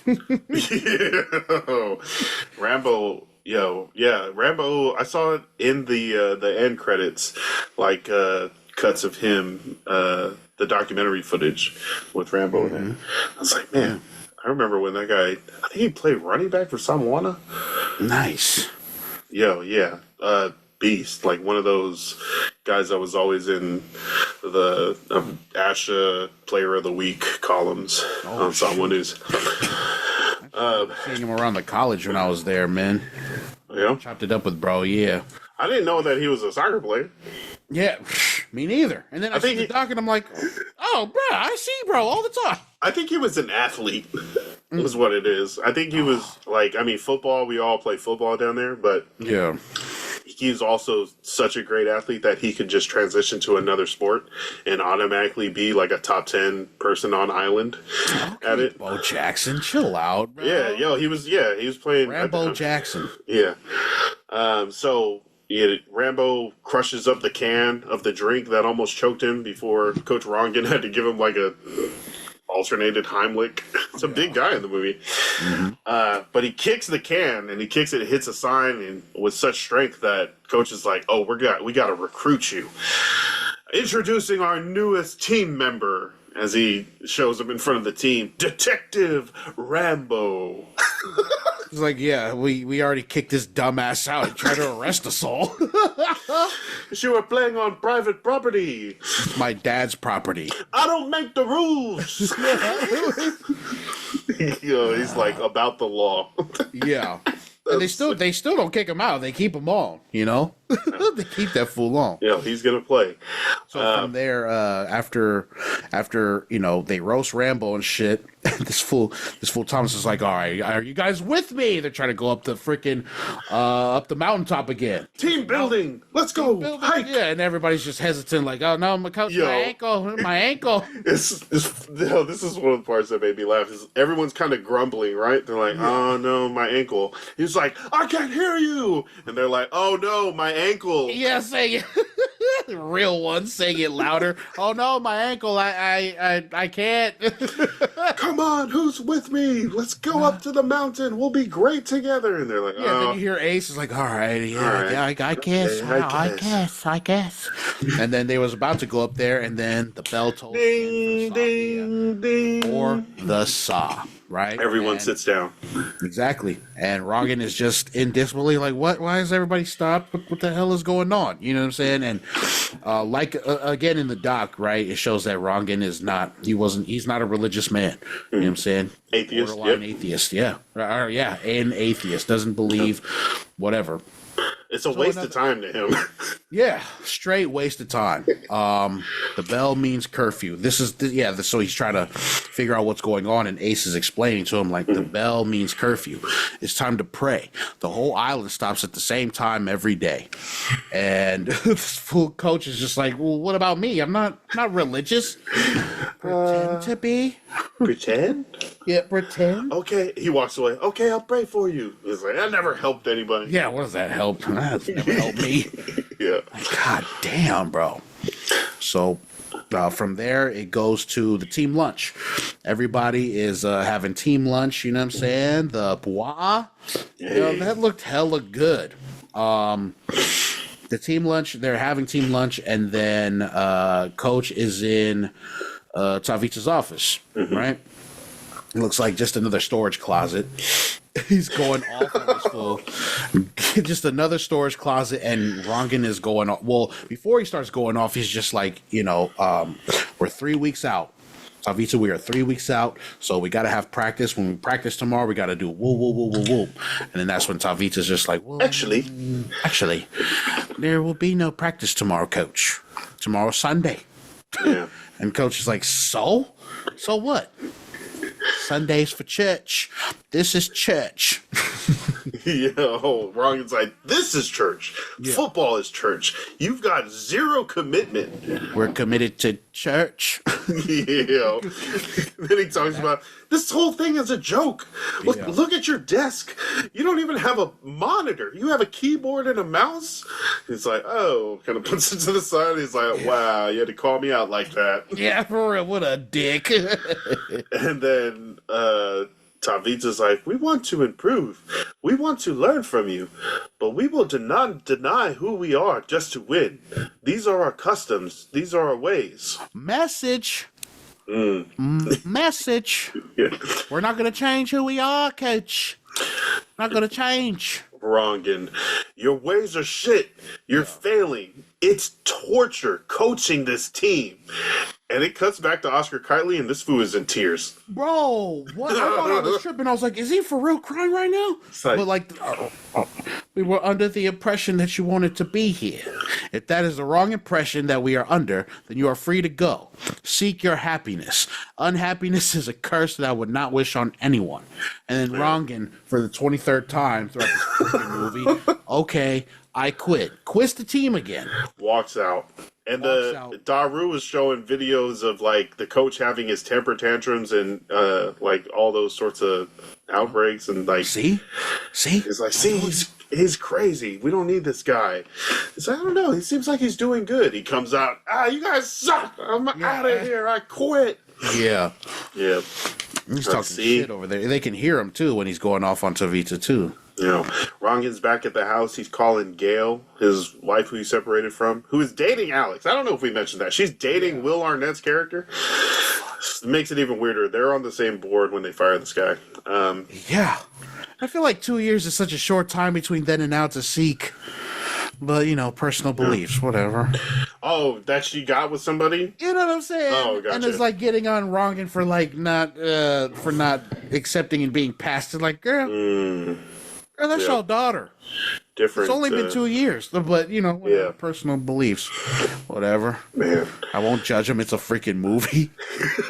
I'm mad as shit. I was like, 2 years, damn girl. He's talking to Gail, who is his boss. She's on the soccer board, right? Talking about this team that isn't getting it together, isn't doing what they're supposed to, how terrible they are, how much they don't really commit to the game, and they don't play on Sundays, they don't practice on Sundays, all this stuff. It's like they don't even want to win. To them, it's like some sort of game. It is a game, Thomas. He's like, exactly. So he starts bitching and moaning. Like, I can't even help them. I can't even help them. I'm done. I'm done. And then that's when she says, "We didn't send you there to help them. We sent you there to help you." More message, right? Message. You know what I'm saying? Thomas is in pain. He's still hurting. That's when it's like it's starting to become clear that he's really gone through something, right? And Thomas just comes up with more excuses, not even excuses. He's just huffing and puffing. And then Gail's just like, dude, we're going to be out there in a couple weeks. You know what I'm saying? We can meet up and have a drink. And he just hangs up. Petty, mad as shit. Like, man, shut up. Shit, whatever. I don't care. I don't like this team anyway. Shut up. And he hangs up the damn phone. And then that's when it cuts to the team, and they're all huddled up. They're huddled up and praying because they want Coach back. They want Thomas back. Tavita wants Thomas back. Yeah. Be specific. So he starts praying. And this is another thing, right? As they're deeply religious, but like the sarcasm while they're praying, you know what I'm saying? Tavita's prayers, like his sarcastic ass prayers, you know what I'm saying? I was just like, that kind of took me out too. I was like, so are they deeply religious, or are they just, whatever? It's gotcha. Movie, from a movie thing, I get it. It's supposed to be funny, sense of humor, but it's like, as a character, you're over here. We stress about how important church and Sundays are, and yet you're over here giving a very unserious prayer to the Lord and Savior Jesus Christ. You know what I'm saying? It was a crazy creative choice. Please, Lord, send us our coach back. Is he here? Nope, that didn't work. Yeah. Even though we worship you every Sunday, we give 10% of our earnings. You know, that shit. Message. Yeah, message. Better talk to him, man. It's like, we give 10% of our earnings. No big deal. That's not your way. Your way is the way. You know what I mean? But yeah, they're also singing, I think, the most OG Samoan church song. Fafeta Ilea tua. I remember when more than freaking 4 people sing that song, it's transcendent. Yo, what? Bro, Yo, that's man, it. I don't care how off we are either, bro. That's it. You just need 4 of us to go off. Yeah, that's it. Because that 4 is going to turn into 20 really fast. Yeah, it keeps spreading, and it builds, and it's a choir with a chorus. There's different steps. Yeah, man, that's. I feel like probably the first Psalm 1 song our grandma taught us. Oh, come that on. was dope. Yeah, seeing that in the movie is awesome. So many great songs. We were talking about the soundtrack. If you're Islander or want to know something about Islander culture, listen to this soundtrack, and you'll either get a flashback or a lesson. But yeah, the coach is not there, so he's like, Ace, you're in charge. Let's do some laps. But you also see, before they cut away, Jaya's face is like, oh man, I got to go kind of fix this up because there's some beef happening. And, I can do something about it. We cut back to the coach, who's got another voicemail from Nicole, his daughter. Like, sorry I yelled at you. I'm just pissed because you should be here for this. Talking about her soccer career. They asked me to lead the team out on Saturday. Where are you? Right. Like, every voicemail that he listens to, it's like, obviously, like, just it's telling what is going on with him at that point in the story. It's really cool. It's really cool to hear. And again, the framing of it, still makes it sad, when you know context. It makes it even sadder as the movie goes on, because it's like because she starts, chastising him, starts going off like, stop yelling at these fools. You know what I'm saying? I'm sorry I yelled. Where the hell are you? Things like that. It's like he's getting into a conflict with his daughter too, if you don't know context. It's like he's fighting with his daughter now too. So Jaya what is it? Jaya is, showing, they show Jaya's face again during the entire thing, and she wants to make it right. So she heads over to his house with a peace offering, right? And they both apologize. You know what I'm saying? Jaya knocks on the door, says, hey, coach, I want to apologize for slamming you to the ground. You know what I'm saying? And for almost beating the dog shit out of you. Yeah. And, Rangan apologizes back. And this is the thing, right? One of the things, right? Rangan apologizes to Jaya, but he showed like no indication in the movie that he was like, remorseful about how he acted to her. You know what I'm saying? Like after that? Yeah. It didn't show none of that indication that he felt bad about how he was, because like before that, he was just like, man, fuck you guys, fuck this team. You know what I'm saying? Like, he was just acting like that. But then Jaya comes and he's just, he's all sad and shit with the red eyes. He's all drunk and shit. And then he's all like, okay, I'm sorry for doing that to you too. It didn't feel earned. Right. Jaya definitely went over there with like she was the realest one. Out of the two, the realest one to go over there and start it first. You know what I'm saying? And really... she apologized to him when he should have made the effort to go over there and say something. You know what I'm saying? Yeah. But then she shows up with the peace offering, and he's just like, "Oh yeah, it was all right." He fucking didn't earn that. There's no indication he felt bad about it at all. I think in his response to her apology, his like counter apology, he says, "I'm also sorry." He pauses a little bit before he says, "Jaya." Right? Like to like show like, I'm calling you by the name you prefer. I'm not going to do the dead naming anymore. Yeah. I felt like that was a change, in his perspective, even though it wasn't like, I feel like he was using that retaliatory just because she was disrespecting him. And so he like panicked, pushed that button and dropped that bomb.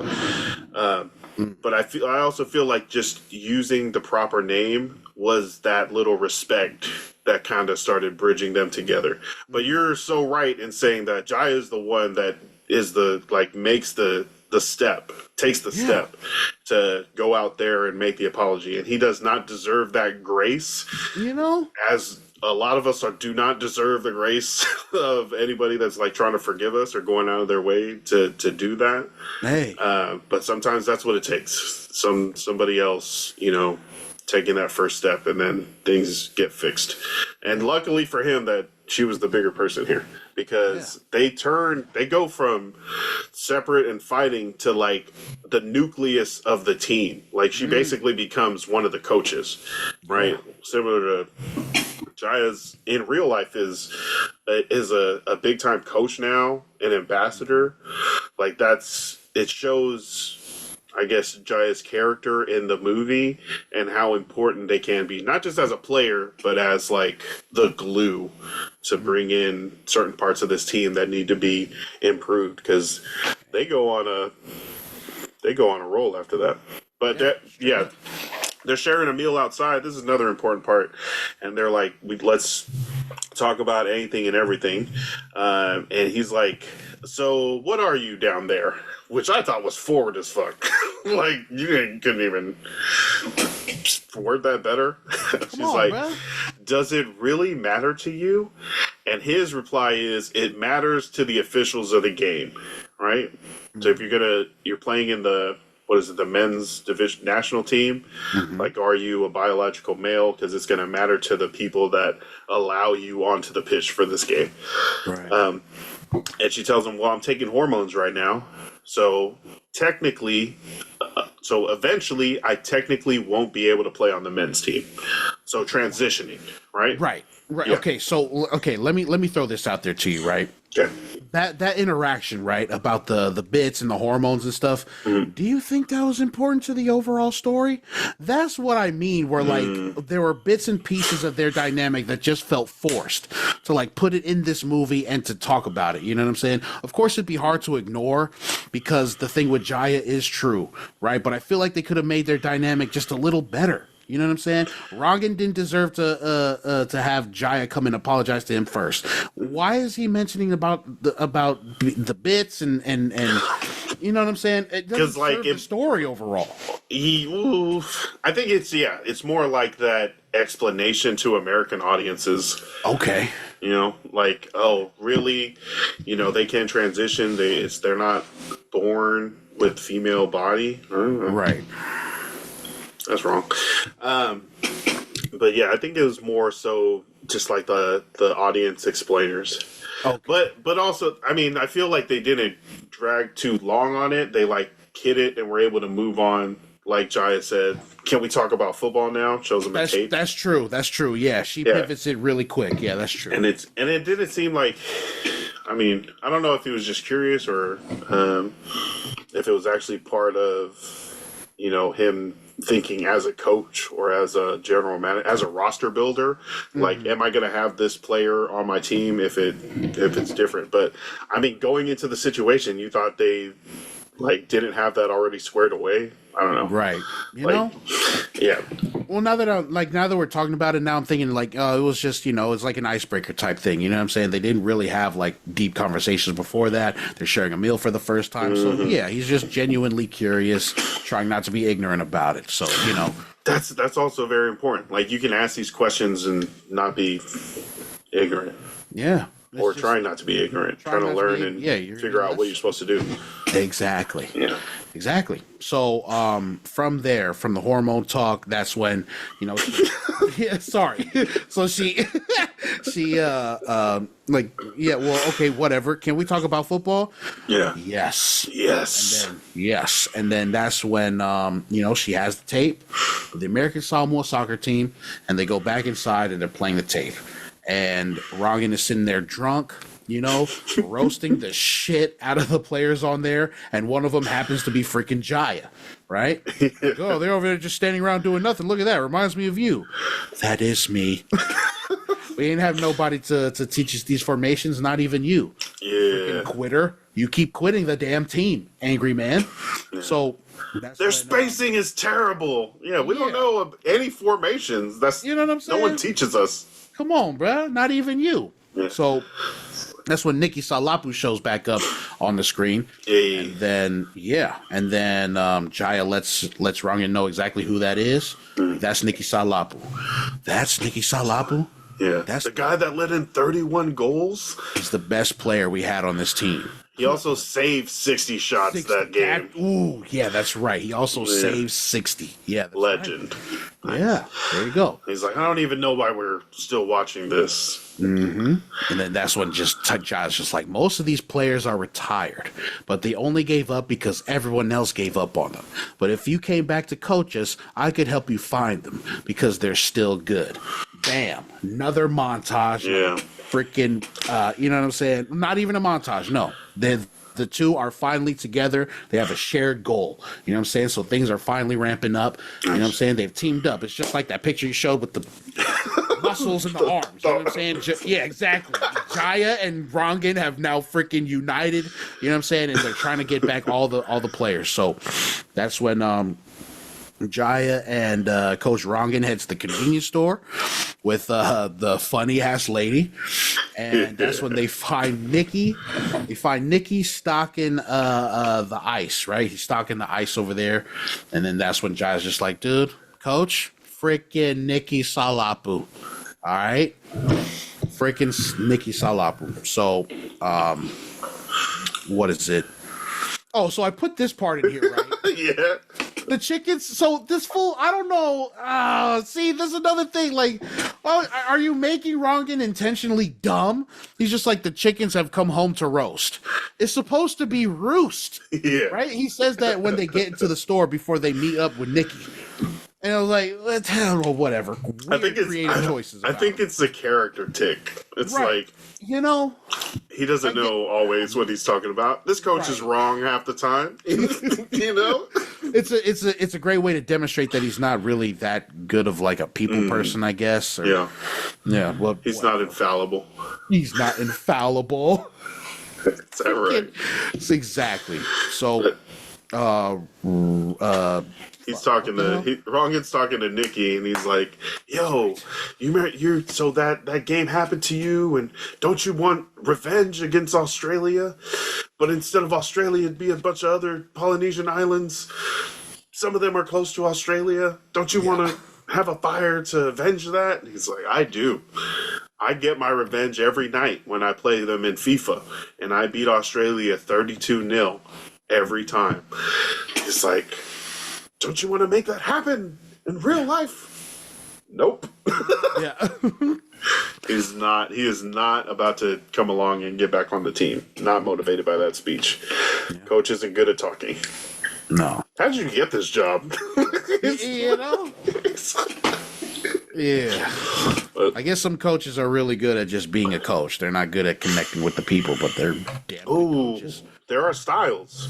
Yeah. There are styles. You're picking a coach in Madden, they're like, do you want to be someone that's roster oriented, like building, putting together good teams? Do you want to be someone that's a motivator that can hype up what you have? Or do you want to be someone that's good with X's and O's, like mentally? You have to pick a type of coach. Damn, I didn't know there was that in depth in Madden now. Shit. Oh man, they add something every year. It's freaking. I love it. NCAA football is about to come out next. What? Oh, that's a real thing, bro. That's not EA, is it? I think it is. I think it's in July, but EA. soon. Yeah. Okay, so they don't get Nikki Salapu. No. He doesn't. Why doesn't he join here? I think because of the pep talk he was trying to give him, like he was mentioning his shit, and he was like, "Yeah, you're not really good at this. You're not. There's something I forget what it was, but it was definitely the pep talk he tried to give him, and he was just saying all the wrong shit again. Yeah, you know, and it wasn't inspiring for Nikki to come on. I forget what he says specifically though, but after that. He gets back into the car. Jaya asks him, like, so is he on the team? And no. No. It wants nothing to do with us. Yeah, wants nothing to do with them. So those two, and now Armani is in the car, and they drive off. They're not, you know what I'm saying? They're undeterred, but they are still, you know what I'm saying? They are still determined to recruit, you know. And then that's when you got another practice / recruitment montage, you know. And then that's when this freaking iconic song, boom, boom, everybody wants to rule the world. Yeah, so that's playing. I can't do that. That song is hard. So Rangan is finally becoming a better coach to his players. You know what I'm saying? Showing them formations on the board. Oh, yeah. Taking the time. Exactly. Becoming invested in them. You know what I'm saying? Teaching them stuff. And, you know, and he even patched things up just a little bit with Daru. You know what I'm saying? Daru was his, you know, biggest hater and shit, but he comes up to him and is like, hey, like, you know, I know you don't like me, but then, you know, you can be just like this fish, this poke that I just had. Yeah, so he tries to relate the same thing that his dad told, that freaking, you know, Tavita tells him, and it's hilarious. You know, it's a cool way to, like, patch things up just a little bit, you know? And, yeah, so during the montage, like, they're reenacting scenes straight out of the documentary, too, right? Like, the kid, so the kiddie pools with the ice, that was in the doc, right? I think I saw that. I don't know if it was ice. But I remember them being in like kiddie pools or something. But I can't remember why though. Yeah. Yeah, they were definitely just reenacting great scenes from the doc, especially the slide tackle practice when they were doing the slide tackle while it was raining in the mud. Yeah. And then they got freaking he got Rangan on the ground, and that was awesome. So great montage. People are finally coming together, you know what I'm saying? And then boom.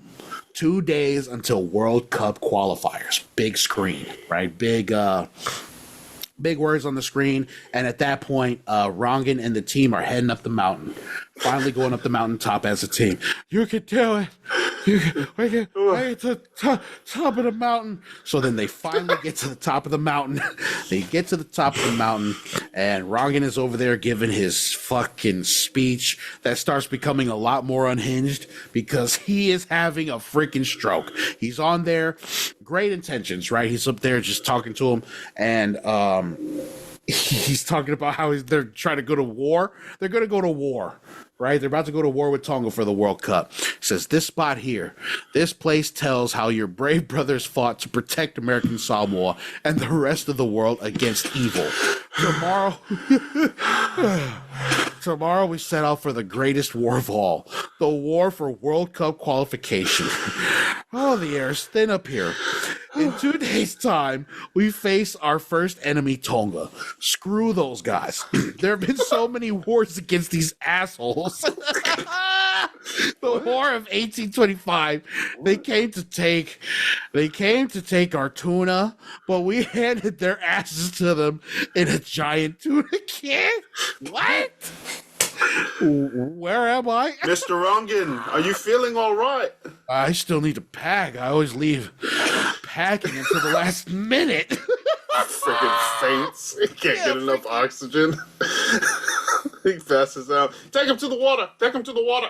That was tight though. I like that. I like when they pick him up. Yeah. They pick this fool up and they're climbing back down the mountain. That was a cool little thing, man. They carry him back down. And they finally get his fucking ass in the water. He was avoiding the water the entire movie, and they finally get him in there. You know what I'm saying? They finally get him in there, and he's up. He's finally with his team in the water. Great symbol, you know what I'm saying? Baptized in the waters of Lake Minnetonka. The fucking, damn. I didn't even make that connection, bro. Because then that's when Taika starts talking. Yeah. Preacher Taika starts talking. And Lesu said to him, and he said to Lesu, "Yo, I got you." Yeah, that shit. Yeah, that pissed me off. Lesu, are you serious? It's deeply religious. Deeply religious. It's like you know how that's gonna play, Taika. You know how. Come on, and did it anyway. Come on, but I thought, he's talking. He's talking about It's just like that scene in the doc with the team going to church, right? They're all in church, and the preacher is, blessing them. You know what I'm saying? Wishing them luck before they go off to Samoa to play, and that's when, he gives it the biggest frame. He gives their match like this framing of David versus Goliath. Just straight talking, like he's talking down on his people, man. He's just like, yeah, David and Goliath, they have no chance. They have very small chance, just talking shit. But then that's when Taika's just like, don't mess with the little guy. So, even though they're going up against multiple Goliaths. Yeah.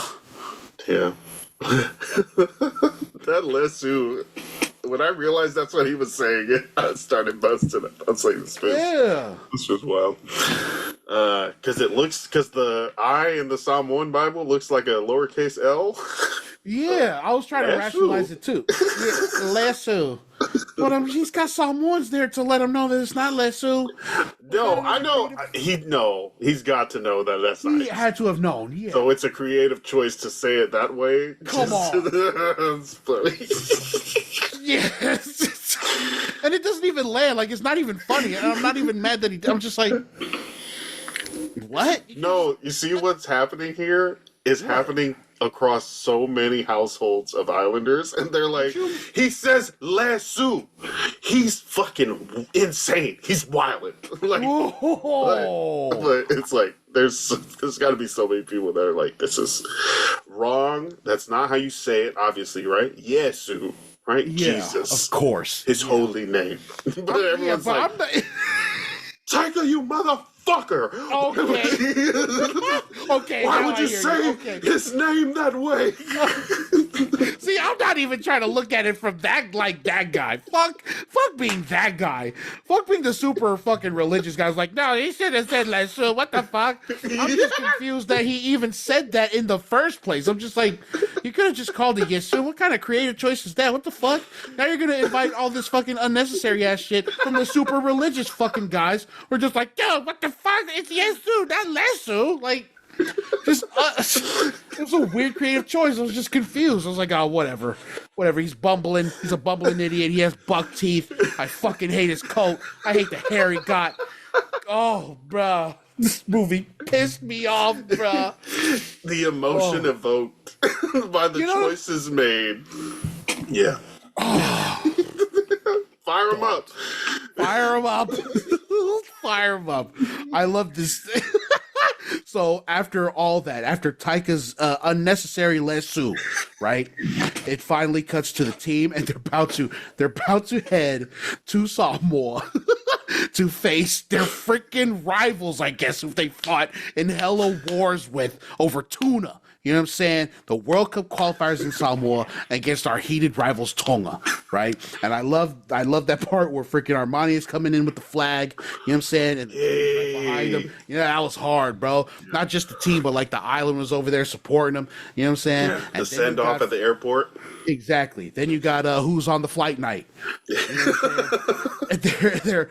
And they're filming, letting you know more exposition. Here goes our team from American Samoa, heading out to Samoa to face Tonga in the World Cup qualifiers. And then Tavita gets out. It's like, oh, great job, man. Great job. Now I got to go. Yeah, he is the freaking you know what I'm saying? He's filming. He's the cameraman. He's got to go. And then just to show even more togetherness, right? I like the part where Rung is just like, Tavita, hurry your ass up. Come on, dog. Letting him know that he's a part of the team too. Like, yeah. So it's cool that he's investing, he's investing into the team and also Tavita, man. So, yeah. Coach bangs the side of the door. Let's get this bird in the air. Probably another war movie reference. Maybe. I just watches movies. You know what I'm saying? Just whatever, bro. Yeah. But they get to Samoa. They get their bags off of the carousel. Some of the guys are worried about a jet lag. Yeah. It was a 30-minute flight, guys. But they crossed the international date line, so it is now yesterday. Woo! Yeah, Ace sends them to I think they're staying out of school, and they're getting settled in. They have to wear slippers to tonight's dinner. But as they're getting more information, the Tonga team arrives and is walking through their classroom. Yeah, and they start hissing. And the Samoans respond with kissing sounds. Yo, and the subtitles on this is like kissing sound, hissing sound, hissing sound, kissing sound. Hissing sound, kissing sound. I was like, oh, it's a battle. Were there subtitles for when they spoke Samoan? Like translations? Translation ones, yeah. Damn it, I should have put that on. But it's, I mean, no, I needed the subtitles. What are you talking about? The Tongan team is like, nice of you to show up. And Rambo's like, oh, thank you very much. It was very nice of you. It was an insult. I should have known. Should have known you were going to put a twist on it. But they're like, you guys suck. Your coach sucks. He's a failure. We're going to bust you guys out when we see you tomorrow. Yeah. And then they're like, see you at the party. The introduction orientation party that night. Yeah. Don't forget to bring your mascot. And see what the party later. See what the party. See what the party later. Yeah. See what the party later. Oh, okay, Arnold Schwarzenegger. Okay, Arnold. That was funny. Yeah. That was funny as hell. We'll see you at the party later. I would do the exact same thing. That was hilarious. They're not scared of the Tonga team. No. Not anymore. Nope. The football happy hour, the football executives happy hour is happening with all the football federation heads and coaches. And Tavita brings over some champagne for Coach Rongan. He's like, look at all the little snacks and stuff. This is so cool. I did this hell. Like, Tavita, this isn't us. Let's get a 6-pack. Hit the beach. Come on. They see some Australian guys that played in that 31-0 game in 2001. And they're like, yeah. They're messing around with Thomas before he introduces Tavita, the head of American Samoa's Football Federation. They're like, American Samoa! We played in that game! Show him your tattoo! Show him your tattoo! Freaking never show people this tattoo. Luke Hemsworth is Chris Hemsworth's brother. He opens up his shirt and he's got a scrawly ass 31-0 tattooed on his stomach. He's like, I never show anyone this. It's like, put it away. It's like, we don't talk about it at all. He's like, yeah, we do. It's part of our heritage. Yeah. It's like, it's an important part, the history that they set that day. But they're always looking at American Samoa like not a real team, you know? No. Did we talk about that it was a passport thing? The reason why the American Samoa team lost by so much is because they were using players from like the junior team because the rest of their national team couldn't make it to. You was telling me before we started recording. Yeah, that's crazy, bro. And then we ended up having the worst 31-0 football score in history, and I think that still stands to this day.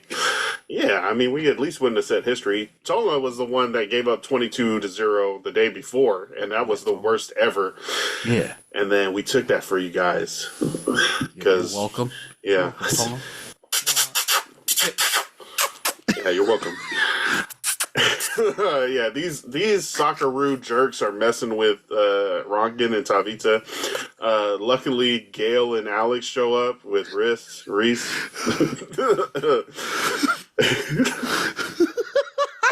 I can't believe we did that, man. It's like, that was the dumbass. Yeah, that's what I thought. Thomas introduces Gail. This is my wife, Gail. She shakes hands, separated. Mm-hmm. And also, this is my boss, Alex, also her man friend. And Tabitha's like, what? How's that word? Yeah.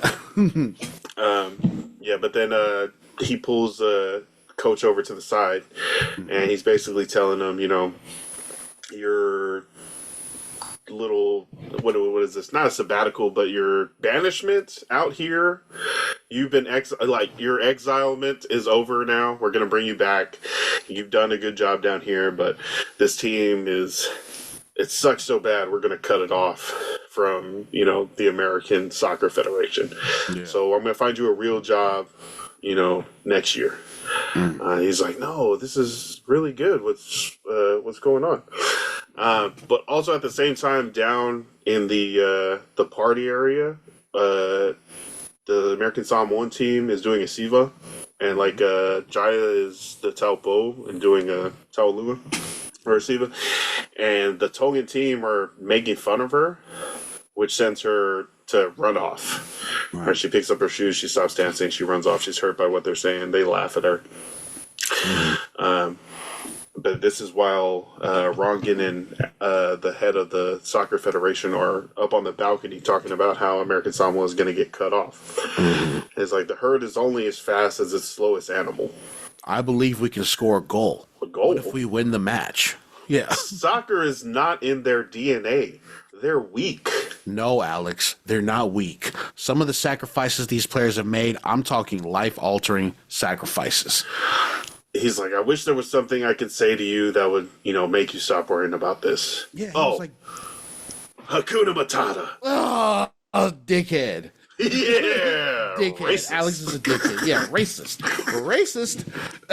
You know what I'm saying? Yeah, bro. And he also said there's no word for win in their language. That part. Yeah, I don't think they have a word for win in their language. Oh, Will Arnett, you were one of the perfect characters to do this. You know what I'm saying? Yeah, you're pissing me off, Will Arnett. Do you know who Armie Hammer is? Yeah. Mm-hmm. He was supposed to be Arnett's character. Yeah, that's they did a lot of reshoots. Okay. Because Armie Hammer has his own little controversy. So, well, he's got his own little controversies and shit. He's involved. Had to get pulled. Reshot it with Arnett. Yeah. Did he? Then we've got Rongan back in his hotel and watching Any Given Sunday and taking notes from Al Pacino's Al Pacino's like halftime speech. Mm-hmm. Either we come together as a team or we're going to crumble bit by bit, or whatever, however it goes. There's a knock on his door and Gail is there for a nightcap. And she's like, got a bottle? She's like, you ready to go drink? And he's like, yeah. She's like, come on. And then they go out to the field. He's back. I am. They're laying around midfield, catching up, having some drinks, talking about missing each other, loving each other. What he sees as love is just being wanted, and Gail says, I'll always have a broken heart, but I'm moving. It's been 2 years, and I don't think you're even talking about it. And when I'm hearing that, we're assuming that it's about their marriage and they broke up, 2 years ago. But he's like, what good does talking do? And then she's like, all right, we'll not talk. We'll just play some soccer. Then they get up and they're running around together. And that's like nice to see them, having that moment together. Yeah. Able to rely on each other or use each other to kind of break out of the doldrums of depression. But it's mostly him, right? She's like, you need to do something. You need to talk about it. I needed to send you out here for you to get your head out of the clouds and kind of recenter yourself. But it feels like she still loves him. Maybe not like maritally, but as like a friend and wants the best at least for him. Yeah, you see how effortless their what's it called? Connection. Connection. Their dynamic was, bro. Like it was like they weren't even separated, But we find out later what kind of demons Thomas is dealing with. So, the next day they're warming up. Savita makes a joke about Thomas's family dynamic. It's like, oh, so your wife is going out with your boss, but she's your wife. Reminds me of a German film I saw one time where they wasn't sure who she was the wife to, because they were all treating her like she was their wife. I think he watched I would say an orgy. Oh, okay. I was trying to figure out what movie he was talking about. Yeah, yeah. It sounded like something where it was just like they were all treating her like she was their wife. Where he's like, "That's a interesting family dynamic you have." This is nothing to do with the scene, right? That we're in, right? They just had to throw that in as like, "Oh, your wife's sleeping with your boss."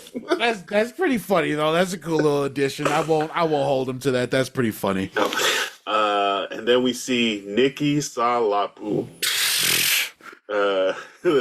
pulling up, played by Uli Latukefu from the Legend of Barantoa, from Young Rock.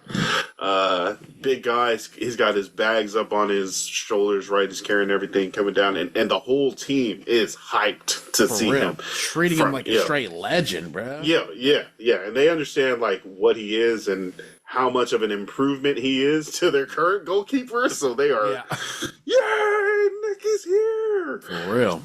And the coach is like, I guess my speech actually had some effect.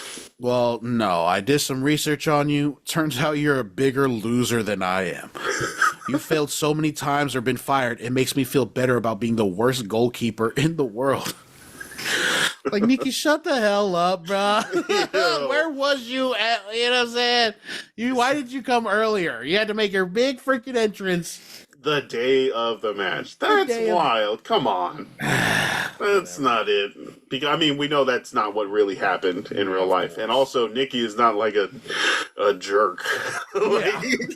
He's a family man. He's like really about the team. He sacrificed so much. He came back from Seattle a bunch of times to put on for the American Samoan national team. Probably gave up a bunch of his like own personal money to fund his travel and for everything around the team. But he comes off as like, yeah, I'm great, and you don't really deserve me in this. But they really pumped him up. Yeah, they pumped up Nikki Salapu in the movie. That's great because the real Nikki Salapu is, like you said, a freaking humble dude. Yeah, you know like okay, that doesn't play as well on the screen. Wait, what happened? That doesn't cut out, bro. Sorry, that doesn't play as well on the screen if he's like a humble guy. Oh, sorry. Can you hear me? Oh, damn. They got my Uso, bro. Oh. Hello. Oh, yeah, now I can hear you. My fault, bro. Sorry. No, you're good. I can see you. I just I must have been frozen or something. Hell yeah.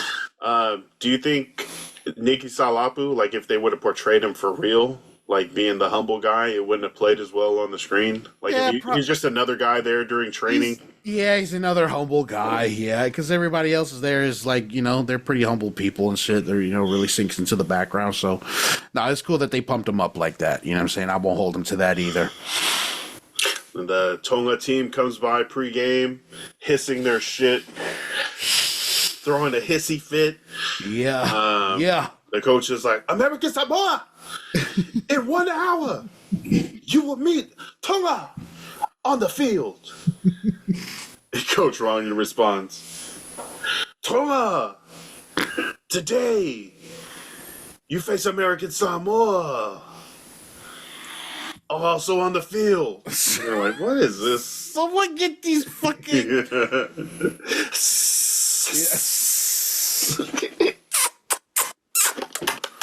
Yeah, they're scared. Yeah, they're scared, guys. They're moving out. And you see, they are trying to come and, like, mess with them. I don't know if that's, like, how it was all the time, like in the past games. But I'm sure there was some shit talking, some chicanery. You know what I'm saying? I felt like it was, like, repetitive shit talking. Like, we always treat this team like shit. It wasn't necessarily like, oh, we're worried about that team. We actually have to go try to rattle them up pregame or something. I just felt like they always thought they were going to be better than or great. But, yeah. We're moving into the actual game that we were here for, that this movie has been building towards, that Thomas Ranjan caught a flight across the Pacific Ocean for. World Cup qualification against Tonga. And from here, like, you know, from the whole, like, this is literally the best part of the movie, right? When the World Cup qualifier comes, right? And then everything that happens after, this is it. Building to this fucking game, bro. Okay? So, they're all in the locker room, you know, discussing stuff. And Rangan gives his pregame speech. Here he's trying to motivate his people, and then he says that he's offering a safe space for players to share their hopes, thoughts, and dreams. And you know what? Oh This my part, gosh. right? This part, right? So Smiley, one of the players. Do you guys remember Smiley? Freaking Smiley. He gets up and he starts talking. He's about to talk about his life, and it sounded hella tragic. I was like, Yo, I wanted to hear it. I wanted to hear Smiley's story. what's up, guys? My name is Smiley. Yeah. Pretty ironic because I don't smile much outside of here. Oh. As you guys know, had a pretty rough year. Both of my parents were, okay, it's time to go. Yeah, Eric, it's almost time to go. Next time, Smiley. Oh, bro. But we have time to find Jaya.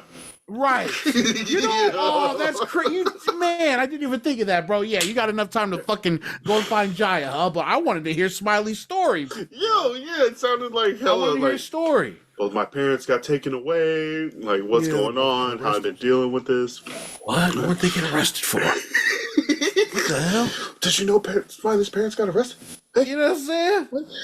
So, they're about to go onto the pitch, and then coach notices that Jaya is not in there. So he asks, where's Jaya? Where is Jaya? And it cuts to Jaya in the restroom, and she is freaking out. She is having a meltdown. And Rangan comes in, finds her, and, you know, she's hyperventilating, on the verge of crying, you know what I'm saying? Not just on the verge of tears, but straight crying, hyperventilating, just breaking down, and he's trying to figure out what's wrong. You know what I'm saying? He asks her, what's going on with you? And then he assumes it's just pregame nerves. Yeah. Right? Like, oh, it's pregame nerves. Everybody got those, But then that's when she lets him know that she stopped taking her hormones so she could perform better. So now she says that she doesn't feel like herself and she's feeling crazy and that everybody can see that she's ugly and all of this shit and just melting down. Mm-hmm. And coach, finally being a good people person, is just sitting there just trying to, inspire her to be like, it's cool. It's okay. You'll be okay. It'll be okay. And because she was just flat out like, I can't do this. I cannot do this. And that's when coach is just like, trying to calm her down and make her feel better.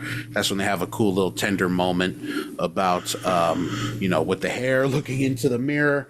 She's trying to like fix her hair up and shit. And he's like, here, thinks it looks let's cool. put you together. Let's put you together. And she's like, this looks terrible what you're doing right now. I used to do this for my daughter. She said it was great. Yeah. She's probably lying to you. It's like, that's fair. Yeah. But, he also has given her that captain armband. Exactly. It's like, you got to keep your head up, be proud. You inspire those players in there. I can't inspire them. I need your help. They won't follow me. They'll follow you. And he pulls out that captain's armband. Do me a favor. Will you do me a favor and lead them out onto the pitch? And she like slowly grabs it and you can see her. It's facing the coach with her like behind her. And like you can see her nod and accept that captain band, and like it starts to pull her away from what she's going through right now individually and get ready to go out there and support her team. And then they do that hair thing and he's like, oh, whatever. But the coach, who's terrible at speeches, finally is able to say the right thing while his player is going through it. Yeah. Finally, growth. Hashtag growth. He's finally showing it, right? Yeah. As a coach and as a person. So from there, they finally get Jaya out. And I love that. I love how they framed it, right? Jaya in front, Nikki right behind her. And, Tonga, they're leaders. And they're all about to, they're leading their teams onto the pitch. And then... they're showing up for American Samoa, and then that's when American Samoa finally busts out a proper haka. You know what I'm saying? Showing how far they've come, literally from the beginning of the movie to right there at that point. Right? They're unified. They're a unit now. You know what I'm saying? They've been practicing together, and they are a full blown team now. Yes. So just seeing that, like when I seen that part in theaters, I was like, "Oh, bro, I'm hyped!" Like, you know what I'm saying? Like, I was hyped, bro. Like, This is definitely the best part of the entire movie. Like, this next 20 minutes of this game is definitely the best part of the movie, and I just wish they carried this throughout the whole movie. There is that weird switch at the end. Exactly. So just seeing them becoming a unified unit together, being an actual team, was very fucking exciting. Seeing them about to go out and do, and handle their business. So it's definitely a nice start to the battle, but in that first half of the game is them getting in their own way. American Samoa kind of getting in their own heads, not playing the way that they've been training to, and it feels like they're gonna lose again. Everybody in the audience kind of feels that way. They're just here to see another American Samoa loss. The executives of the football federations up top are watching. And they know that this is like a losing effort for Samoa, but they end up letting Tonga score a goal in that first half, and they go into halftime down 1-0. And freaking Rongan's over here throwing a chair, throwing a cooler right before halftime, and they're like, oh, here he goes again. You know what I'm saying? Pulling the same old bullshit. Look at this fool freaking breaking shit again. You know what I'm saying? So it's like, it doesn't, it just doesn't look like he learned a damn thing. Exactly. Like we talk so much about the growth and stuff, but it's like a relapse back to the angry, why aren't you guys being better? You guys suck. You know what I'm saying? Yelling at them again throughout the thing. And it's not like they were outright terrible. You know what I'm saying? There's still an organized unit or whatever, but like they were just making, mental mistakes and shit, whatever. Just sports.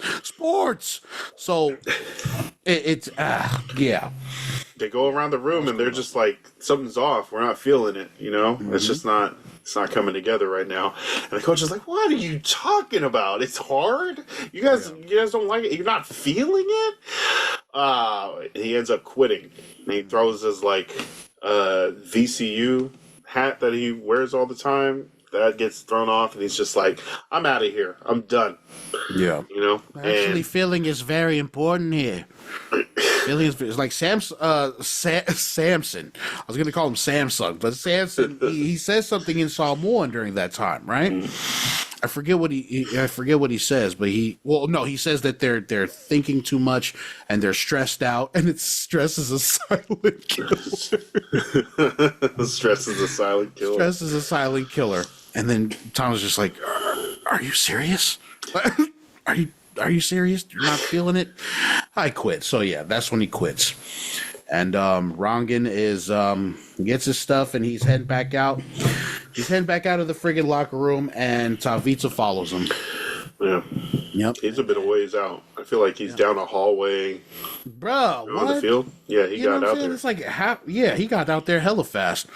So they're over there arguing, and Tavita's trying to convince him to come back. Well, not even, Coach lets him know, like, yo, the American Samoa team is getting shut down, right? Yeah. And he didn't know that. Freaking Tavita didn't know that. What? Yeah. He's like, oh, that would be why Mr. Alex is here. Right. Makes sense. Exactly. Oh, well, on the bright side, I got to go on a tropical island getaway. Take in the sights with my friend Thomas. What is it with you? Why are you always so positive? It's sickening. You should coach them. They believe in you. They believe in you, but you have to show them who you are. They don't know you. You don't talk to them. Ever since you got to our island, you've been somewhere else. Even now, you're somewhere else. Maybe it's in the past because you thought you were happier then. Ooh, but I think you could be happy here now.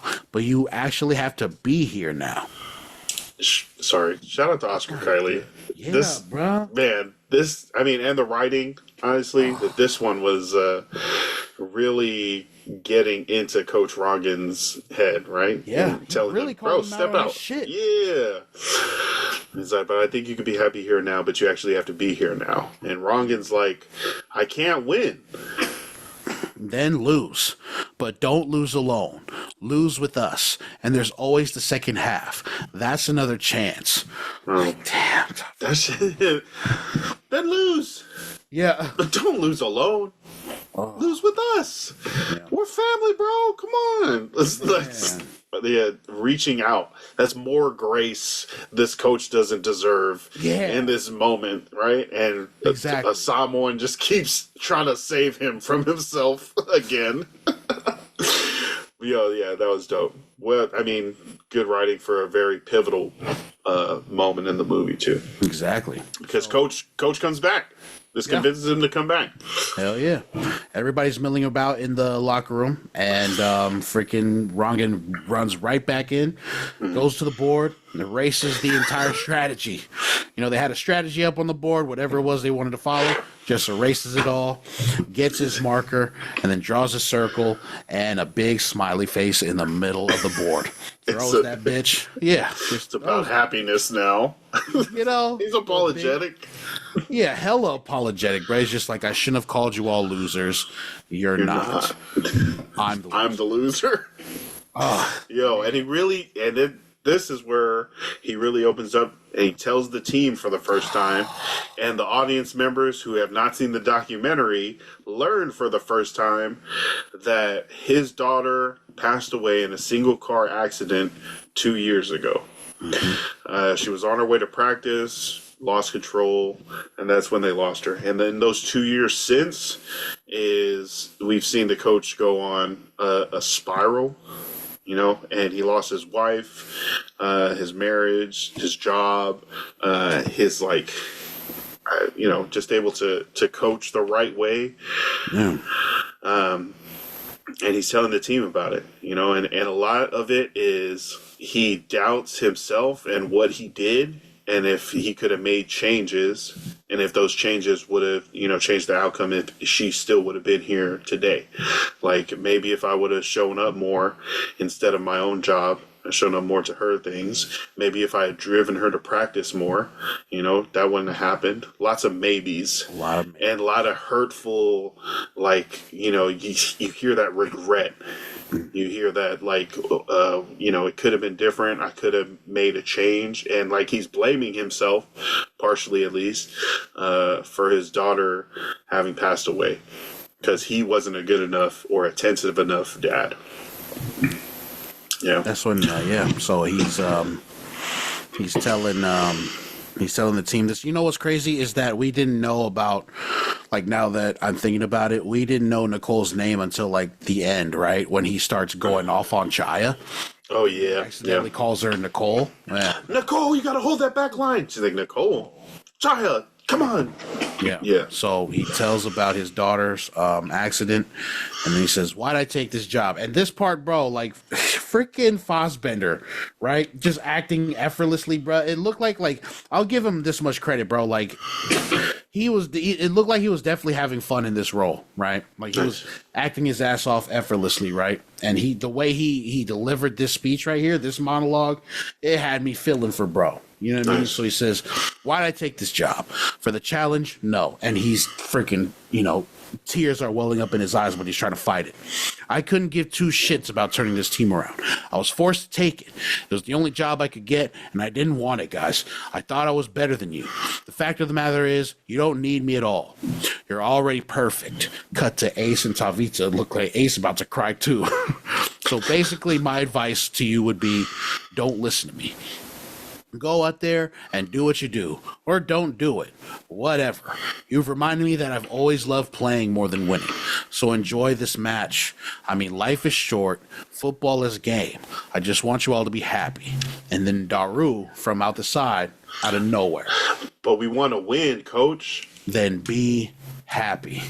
Right? Well, during this whole thing, that's when he points out the hat that Daru is holding is Nicole's hat, the VCU hat. And that's when he, you know, respectfully. Okay. Yep. Holds it respectfully. Exactly. So Yeah. from there, this is probably the second most iconic song in Yeah. after Rambo. you know what I'm saying? Rambo starts it off. Lota Nu'u as the team starts putting their cleats back on. Lota No.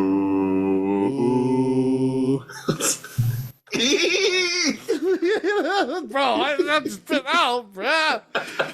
it right now. So the vibe has changed. The team is they finally are in sync along with Coach, right? They're finally there, and they come out.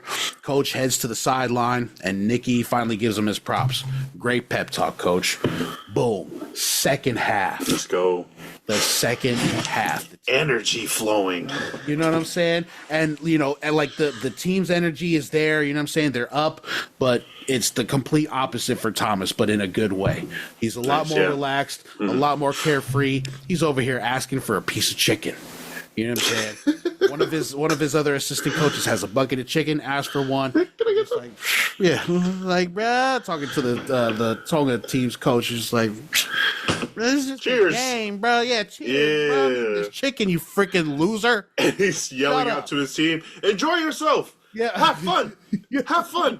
I was like, oh, yeah. You got when you're like the East German coach, and you're like super uptight and all about, like really, I don't know, like freaking, who am I thinking of? Dragovich? Drago. Ivan Drago? Ivan Drago. Like his team was like, you do this, you gotta win, you get no fun, all that. When you're going up against someone who's like, let's just have fun. I wonder if that's like pisses you off or if you really get scared. Because like when he showed him the chicken, the Tonga coach was like laughing, but also like, yeah. So something's changed. Yeah. Why isn't he freaking yelling at his people anymore? He doesn't look angry anymore. Oh, Jesus. That would piss me off if I was like an ass fool like that. What? It's like, is he freaking eating chicken right now while we're playing an international soccer qualifying match? What the fuck? What, does he know something that I don't? Get this fool out of here. Hey, we're winning by 5, okay? Yeah. Come on. Nah, I think I would definitely be thinking way too much. It's like, oh, what, does he know something that I don't? Why is he acting so relaxed over there? He was so different from the first half. What the guys, bring it in. You walk over there. What's going on? Yeah, what's going on? What's happened? Huh? What the hell? Alex, what the hell's going on? Girl, and in the most epic fashion, the ball gets stopped by Rambo. And Rambo breathes, does a whole inhalation exercise, and gets ready to send this ball off with a crane kick. He's got one leg in the air. He's got one leg on top of the ball. I think so. Yeah, something like that. But he ends up passing this ball forward through the Tongan defense, and Knight Rider gets the ball, and he's going in to score, and he gets tackled by the keeper, the Tongan keeper, coming out of the box. And the ball flips over and slowly rolls just enough until it breaks the goal line for American Samoa's first goal ever. Yes. And this whole bro, what the fuck? That whole sequence, bro, that entire thing was so good, so well shot. Like, I was invested in it. Freaking Rambo doing that was hilarious. You know what I'm saying? And them finally getting the goal, major payoff, bro. Major payoff. One goal. One goal. It happens. And then, everyone's going wild. Everyone's going crazy, from everyone in the stands to the islands, you know what I'm saying? Freaking Armani is there by himself in his house, you know what I'm saying? Yeah. He got the convenience store. All the Samoa was rooting for him. And then Tavita stands up and he's just, he's cheering, he's shocked, all of this. Yeah, and then just freaking bro, when that part came on, so freaking Tavita suffers a heat stroke and faints in the middle of the stands, right? When that part came on in the theaters, bro, I was just like, I was gonna laugh. Yeah. And then it got super quiet, and I was like, and then the movie stops. Yeah, and I was like, did Tavita just fucking die? What the hell is this? What is this?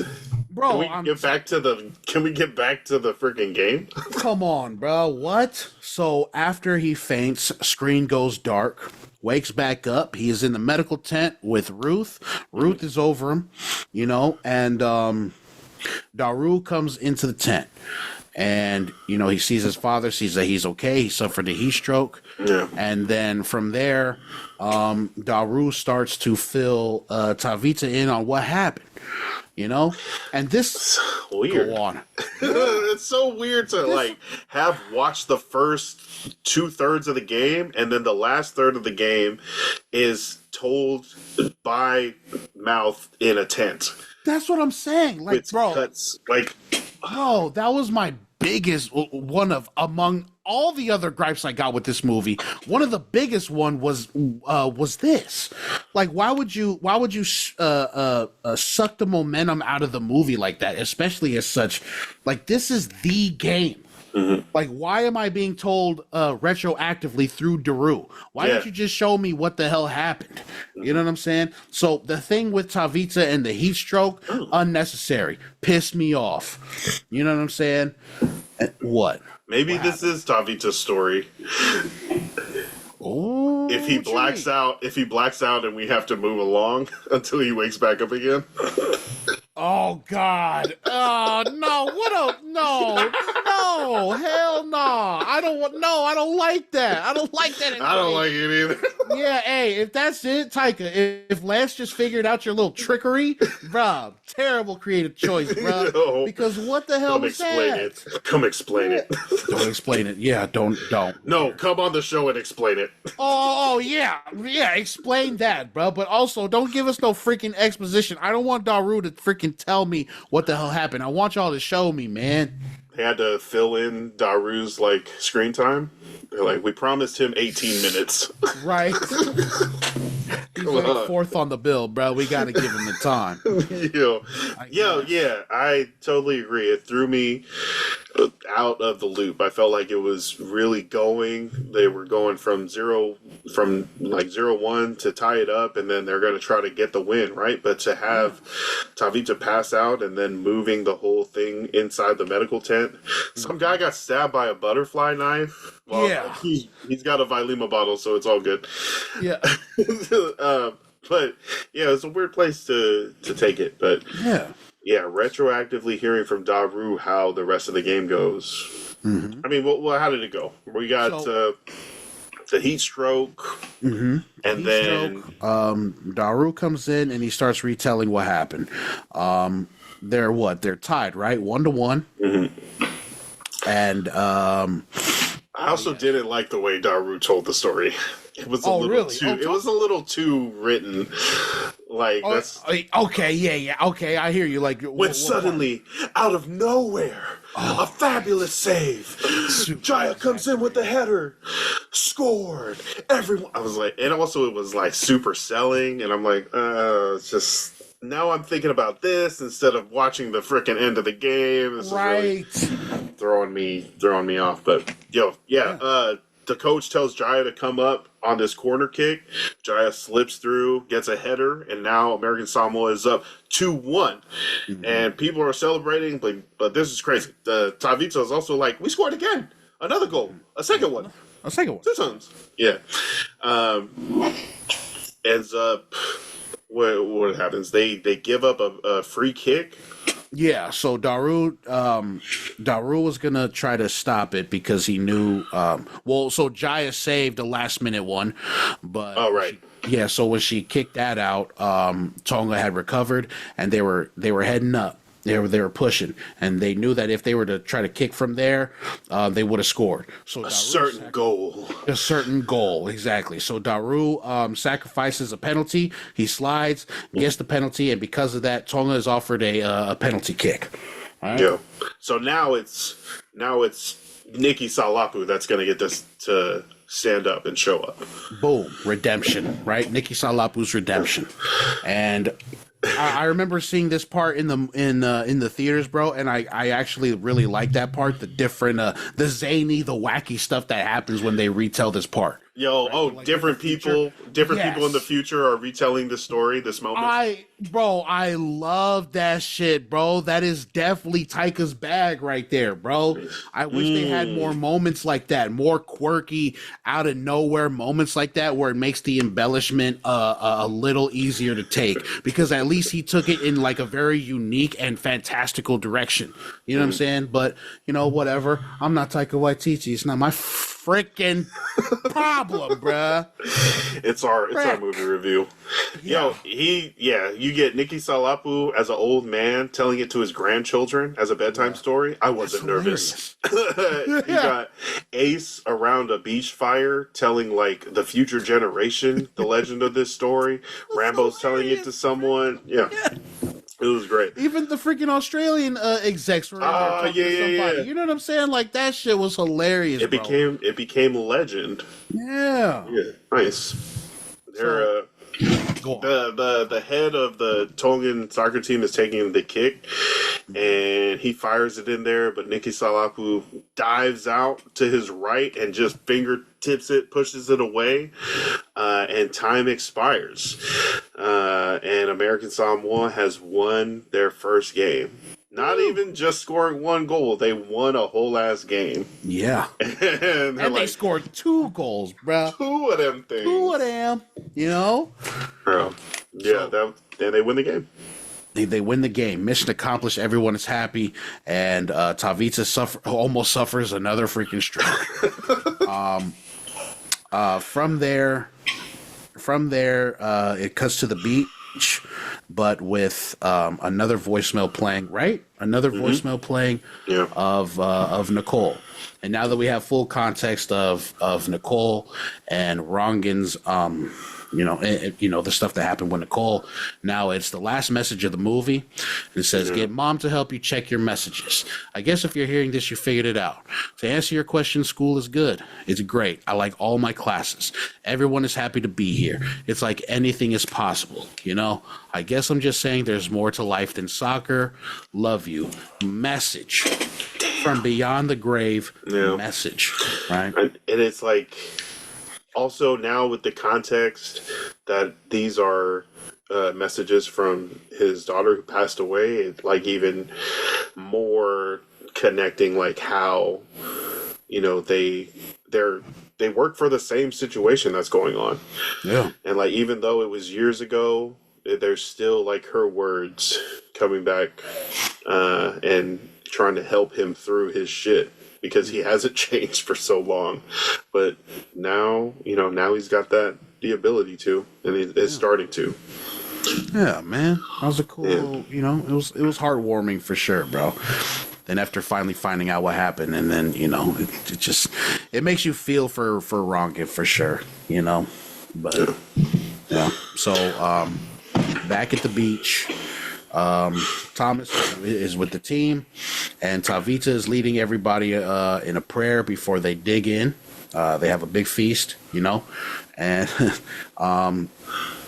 they start trying to talk to each other through the prayer. You know what I'm saying? And that's when you learn that they actually had another game after the game with Tonga, but they lost. They lost that game. And we was talking about it before we started recording. Like, bruh, I like that part. I like that they didn't have that second game. The whole point of the movie was just to score 1 goal, and not only did they accomplish that, they scored 2 and won the game. So I'm good with that. That was cool how they slipped that in. What? Yeah, they were just like, even though we lost the next game, Yeah. we had a very good time. Thank you for Coach Rongan, a lost man, like finding a little Palangi child at the ball and telling him which way to go. Helped him find the right way. Yep. And then Coach, who is an atheist, starts praying back. Dear Lord, I also want to say thank you to the team, but I will no longer be coaching. I've got a coaching job offer from Major League Soccer. He's like, oh, Yeah. that's crazy. That's good for him, Lord, that he has that. We hope he enjoys himself coaching another team. Like, yes, Lord, I have decided not to take that job, and I'm just going to focus on my family and some other things that make me happy. Oh, dear Lord, quite a roller coaster of a prayer. Yeah, but See, that was funny. yeah, they eventually finish that prayer and have like a Siva on the beach together as the credit song begins, and they start cutting in different parts of the documentary. There you go. And that is it. That is the end of Next Goal Wins. I don't know if y'all can tell from this, if y'all made it this far, but we have a lot to say about this movie. You know, God bless it, bro. Yeah, nah. I remember when I watched it in theaters and I came out of it, I remember thinking, I wish this movie was better, and that hasn't changed at all. Yeah. I wish this movie was better. Seeing our people on screen is always great. I just wish our people was on screen for a better told story. So with the story being focused around Rongan, like what would you rather have done it? Instead of Rongan, I'd like to see. I think Jaya would be cool, you know. But if not Jaya, like I feel like Jaya is like an obvious choice, an obvious candidate for someone to center the movie around, right? But if not Jaya, then probably Tavita. Yeah.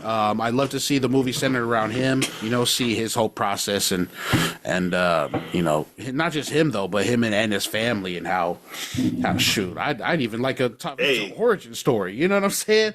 But if not that, then like seeing like the entire movie beat for beat, but just from his perspective. Yeah. You know, so Everything that Tavita and Ruth have to do over the years to continue funding their love of soccer.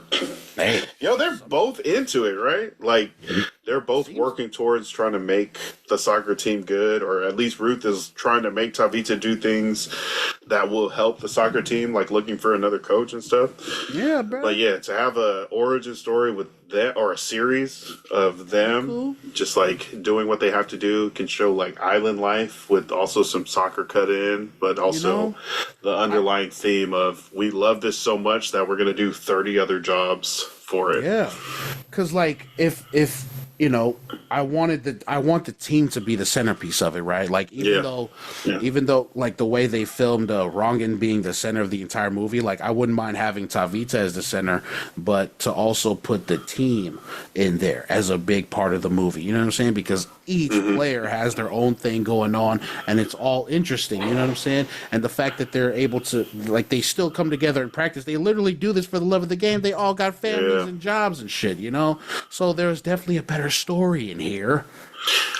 I feel like if it was a series, you could definitely take the time to like learn a lot more about each player and really give them the justice or like what they're due for their stories, because anybody on that team had to make sacrifices, you know, to make it continue and to play on it, and like probably had their own jobs or school or taking care of kids or something, and they had to prioritize how to figure out all the stuff they needed to do so that they could go and play soccer and make this freaking national team a thing. Because otherwise, it's, I mean, I understand that that's why the team isn't as talented, I guess, because they don't spend, you know, 8 hours a day just working on soccer. They got other shit they got to do.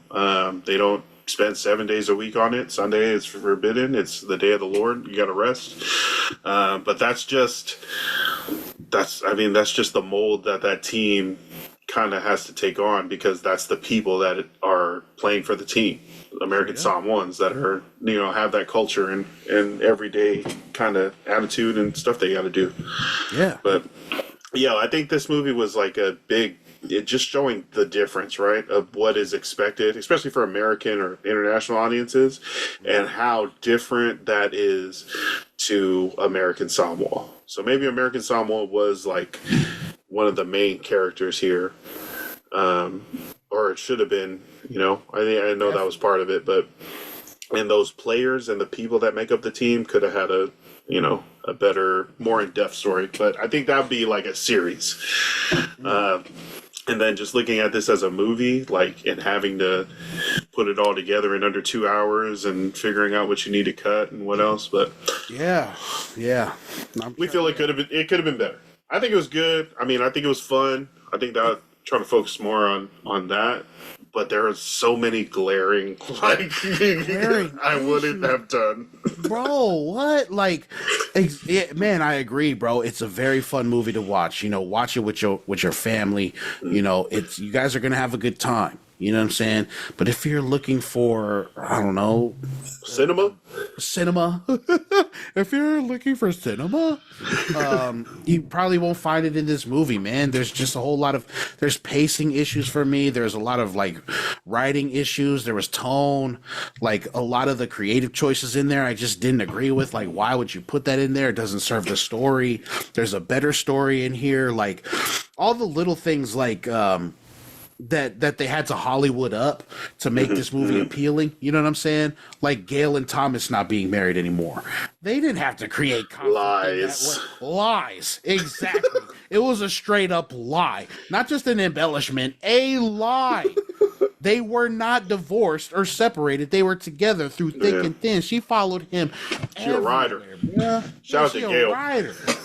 Man, what? She is a writer, bro. Like it was just manufactured conflict for the sake of it, just to make this story a thing. Like, bro, I feel like already off the top, I'm already thinking, why make them separated? They could have been together to fight Alex if they want to have a big antagonist, and Alex was a good antagonist. That was great. Maybe they didn't want Rongan to have like a support system. Maybe. Like he's going out there to this foreign island and everything is like totally different. I mean, he ends up creating one with the team. So, you know, I get it. Hollywooded up, you know, great. You have to, writing. No, it was because they wanted it to seem like the whole like depression was because he was divorced. Right. Okay. Yeah. Okay. So they had okay with the framing. Okay, fine. All right, fine. All right. So there's some but that was just like in the documentary. Do you remember when we find out that his daughter passed away? Like, is that right off the top? No, it's. I think it's around that time. Ooh, because they were having like a family dinner. But they weren't in Samoa yet. They were still in American Samoa. Okay. All right. So he tells them later. Yeah, he tells them a little. Remember when we were watching the documentary? Do we like? I mean, I know there weren't voicemails or anything that they were playing. You know, like that direct tie to what they were doing in the movie. But I feel like it was part of the framing for that moment to reveal that the voice messages that we were hearing were from Nicole, who had passed away. Yeah. So it must have been just that. I think in the doc, I don't know if he said it to the team, but I think he said it as like an interview from like the producers and directors, for the movie and shit. And they put it in the movie.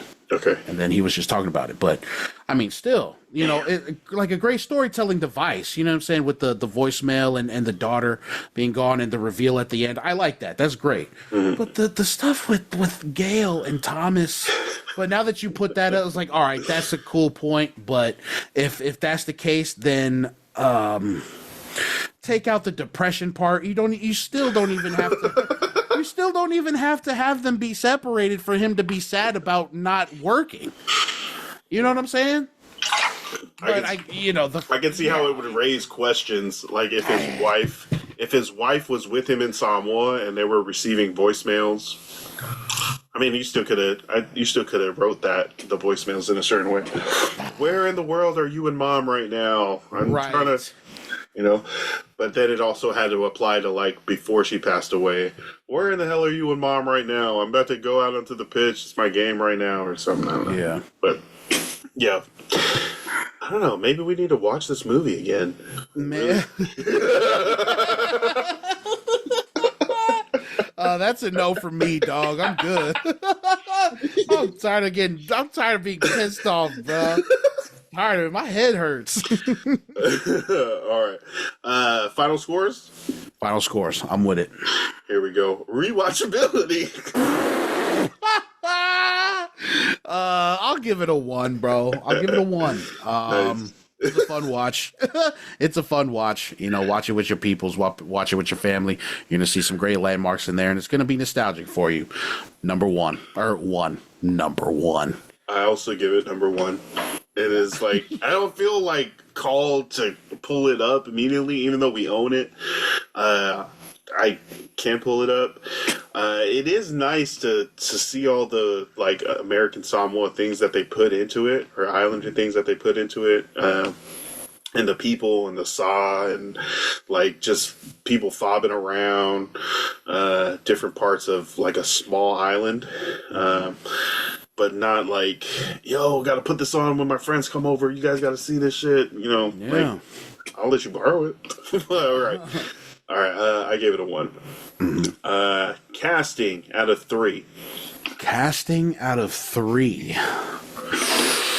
Ooh. Damn. I'll give it a 2. I think everybody played their part really well. Is it Kaimana or Kaimane? Hold on. I got you. Kaimana.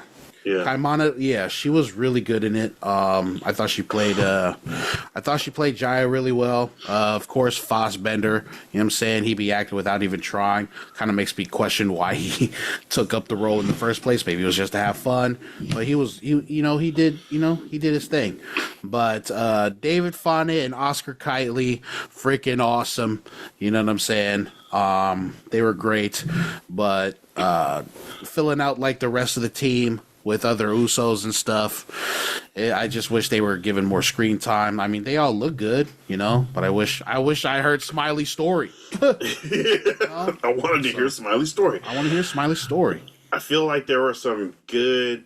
I'm gonna give it a 3. I thought there were some great major actors, and then the side actors did well, and then also like the fill-in guys that didn't get any speaking parts are guys we see like on Instagram, like that have a following and stuff like that. So I thought that was dope that they got to use Islanders we see and we know.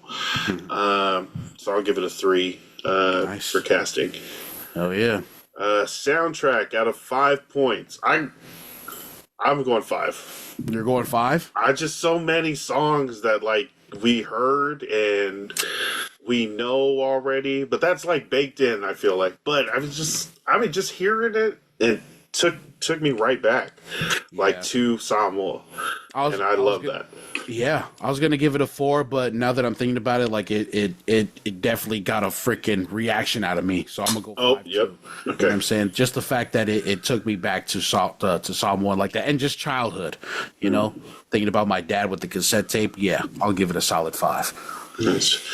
Yeah, my dad did a radio show where he would play like Islander music, and like take dedications and like do stuff like that on Sundays. So our house always had rows of like tapes. Eventually turned into CDs. I remember he got the Brownsville Ruby Red CD the first time. Shit, yeah. And I was like, "Are you gonna play this or not? Yeah. Can you put this on your radio show?"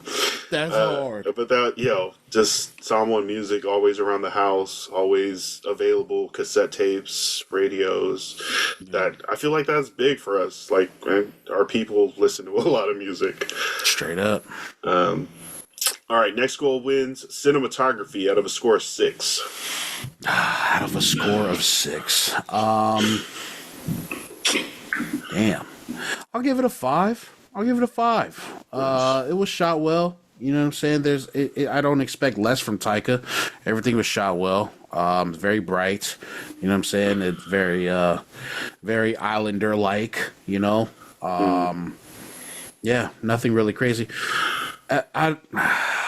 I think I'm giving it just a lower score because, like, I don't know. There's certain things I don't even know how to explain it, bro. About the look of it? A 5. Not even the look, but like, you know what? No, I'm gonna change mine. It's a 6, bro. You know what puts it over the edge for me is the framing with the phone call and the voicemail. and stuff, like the way that's shot and the way that shows throughout the movie, little things like that. Maybe that's not a cinematography thing, but I really like how every time he goes into the house or he's by himself, if he's not with Jaya, then it's always, you know, to reflect on Nicole and their journey and where they're at. So yeah, I'll give it a 6. I'm thinking about it now. He's got all those voicemails saved on his phone. Yeah. And he listens to them all the time. Right. Like, I wonder if he pulls up certain ones for a certain situation, or if, like, he just is scrolling through them and listening to them. I like to think it's that he's just scrolling through it. He just wants to hear her voice. Yeah, and when we see it in the movie, it just has to line up with where he's at, you know? Woo! Oh man. Okay. For me, for cinematography, I'm going to give it a 5 out of 6. I did like a lot of the big ocean overlooking shots that climb up Mount Lava. Different parts of the island, just bright, vibrant, good little cutaways, B-rolls of random things happening around American Samoa. But yeah, the overall look, it felt like there was something missing, but it was pleasant to watch and kind of be transported back home and to see that. Yeah. Next one, out of a score of 7, directing, editing and directing. Editing and directing. To plunge this shit. Yeah. Out of a possible what? 7. 7? I'm giving it a 4. Ooh. I'm gonna give it a 4. Yeah, nah. The pacing was an issue, as far as like, because it takes place in such a short amount of time. So I'll shoot us some bail then. You know, they got to pack a lot in the next 4 weeks, but just like there was different. There's like different issues of pacing, like especially for me in the beginning, right when they go from what the fuck? What am I trying to say here? The pacing when they go from Samoa to... It's, from Samoa to, it's not, fuck. It's not even like, it's not from when Samoa into Rongan, right? It's like from Tavita, like, what pissed me off was like when Tavita with the lady boobs and stuff. I don't know. It was weird, bro. Like there's certain things where like just didn't line up and the timeline was just weird. And like I had no good sense of time, right? Like we know that when Rongan shows up, it's 4 weeks until the qualifiers. Well, how long was it from when before Rongan showed up? Like what the hell is that? Like there was no good indication of time in there, even though we know that they only had like 4 weeks to do everything that happens in the movie. And there was just crazy like tone issues too. Like I couldn't tell whether they wanted to be serious or not, or be funny, and just the way that he directed it and made it just looked really crazy. You know what I'm saying? So it didn't really stick to one. And I understand trying to be like all of those maybe not all of those at once, but pick a damn lane, bro. You know what I'm saying? Like I thought, like I was about to get really sad because I thought Tavita was over here having a freaking heart attack. But then I was also about to laugh at it. I was like, wait, is he about to die? And then, like, I don't know. It's not comic relief or something that's actually happening. You know, like the tone was everywhere. It was clashing too much. And I was just like, fuck. No. So, yeah, that's a 4 for me, bro. What about you, man? I also give it a 4 because of that freaking Daru retelling the end of the soccer game. Boom, part. Right there, exactly. That was not it for me. Yeah, I couldn't tell if that was a writing thing or a directing thing, but yeah, if it's a directing thing, yeah, that too. That was my biggest gripe. Yeah, that one hurt me. Yeah, another thing of tone, bro. It's like, what the fuck? Like I'm over here invested in the last 20 minutes of the damn movie, and then you take me right back out. This is how you pay me off. You know what I'm saying? Yeah, this is how you pay me off. Exactly, bro. That shit. Whatever. All right, what's the next one, man? Acting out of a score of 8. Acting out of, I'll give it an 8. Nice. Yeah, everybody did well in their parts, man. You know, like you said, the big name actors came and did their thing. You know, looked like they're having fun, and everyone else that filled out their roles, they did well. Yeah, no, yeah. Oh, I think overall everyone did well. I did not like Daru telling that damn story at Yeah. the end of the match, and the way he was telling it, he was really overselling it. I'm giving it a 6. Okay. There's also some different parts where I don't know if people were. I mean, I know we talked about how David Fane played Ace that way because Taika encouraged him to try new things. Just do it, and it created that space. But, I mean, some of them just felt, not really pulling at my emotions, or like I'm super invested in this film and still don't really care about certain characters. But, that could also be a writing thing. Which we get to now. Writing out of a possible 9. I'm giving this a 3, bro. Woo! I'm giving the writing a 3. The same thing for the directing and editing. Too much change in tone, pacing issue, and that scene specifically with Daru retelling the shit that. Like, when I saw it in theaters, it messed me up. I don't know why they wrote that in. Some of the lines, some of the jokes weren't landing too, as far as dialogue, and a lot of jokes weren't landing, and they weren't funny to me. That's probably the biggest thing for me, and the fact that they couldn't decide between being dramatic in this part or being hilarious here, just the different changes. Like, the overall writing was it was bad, bro. It's pretty bad, and that sucks because Taika's a great writer. Just hear the decisions that they chose kind of capped off a lot of the potential. Yeah, straight up. What did you say, a 3? I said a 3. I'm gonna give it a 5 out of 9. I feel like it definitely had some really good framing.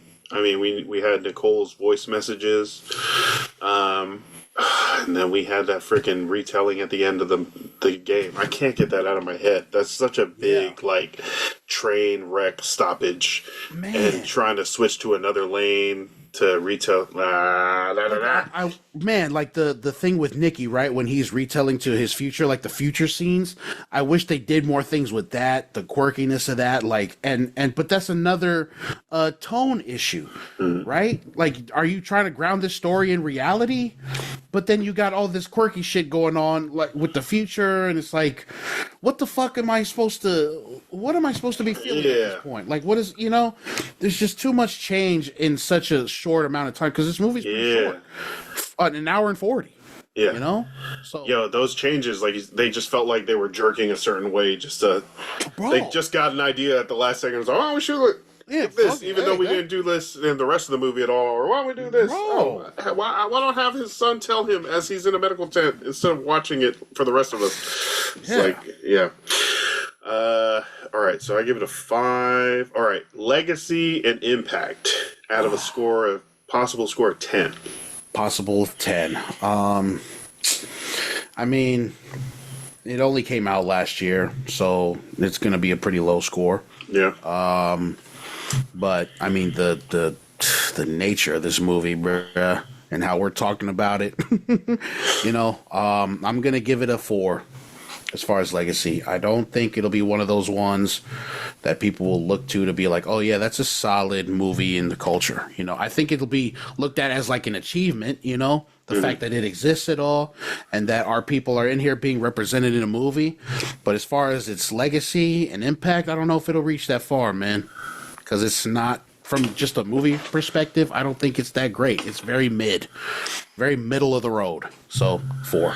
I think if we weren't so tied in and already invested from like our lives as Islanders, right, it wouldn't have hit as hard. Some of the big scenes are like, laughing that we're seeing blue sky banners, Sep's paint shop, 25-mile-an-hour speed limit, like people at the airport. Vailima bottles, bro. Yes. Just seeing the Vailima and the logo and the name. Yeah. That's product placement I can get behind. I get it.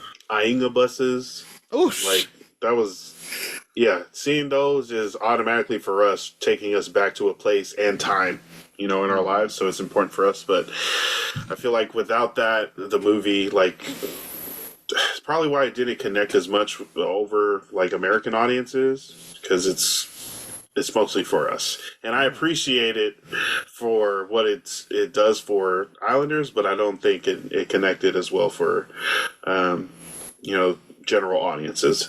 I also gave it a 4 out of 10 for legacy. I mean, it could become a cult classic, and maybe it kind of builds its legacy in the years to come, and we might re-rate it then. But right now, it's like panned. It got panned.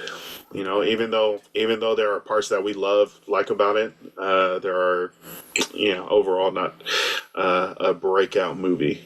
But yeah, I'm glad that they made it. It's another shout out to our people, and to that soccer team, straight up, and its players who are doing historic things. So. Thanks for making this movie, guys. Yeah. We appreciated watching it, even though we scored it 35 and 33. Damn. Who got 35? You did. Nice. So, yeah. My guy Lance hated it. He hated it. I didn't. I feel like I liked it more than Marcus, but also... I mean, just the way our rubric is set up, it didn't hit that well. But maybe next time we can watch Thor: Love and Thunder or some. Yeah. I don't know, man. Yeah, this has been the start. And if y'all have seen this movie, please let us know. If you've made it this far, we appreciate it. Thank you. Check us out on check us out on the Politicking Network over there on YouTube. Follow us on the socials, man, at Polynesian, at Oh Hello Marcus. Yeah, man, you got anything else for him, bro? Roll the credits. We're out. Roll the damn credits. All right, we're out. Go bye. Taika, make a better movie. All right. Sorry. Boy was good. Boy was good. Oh, make another one.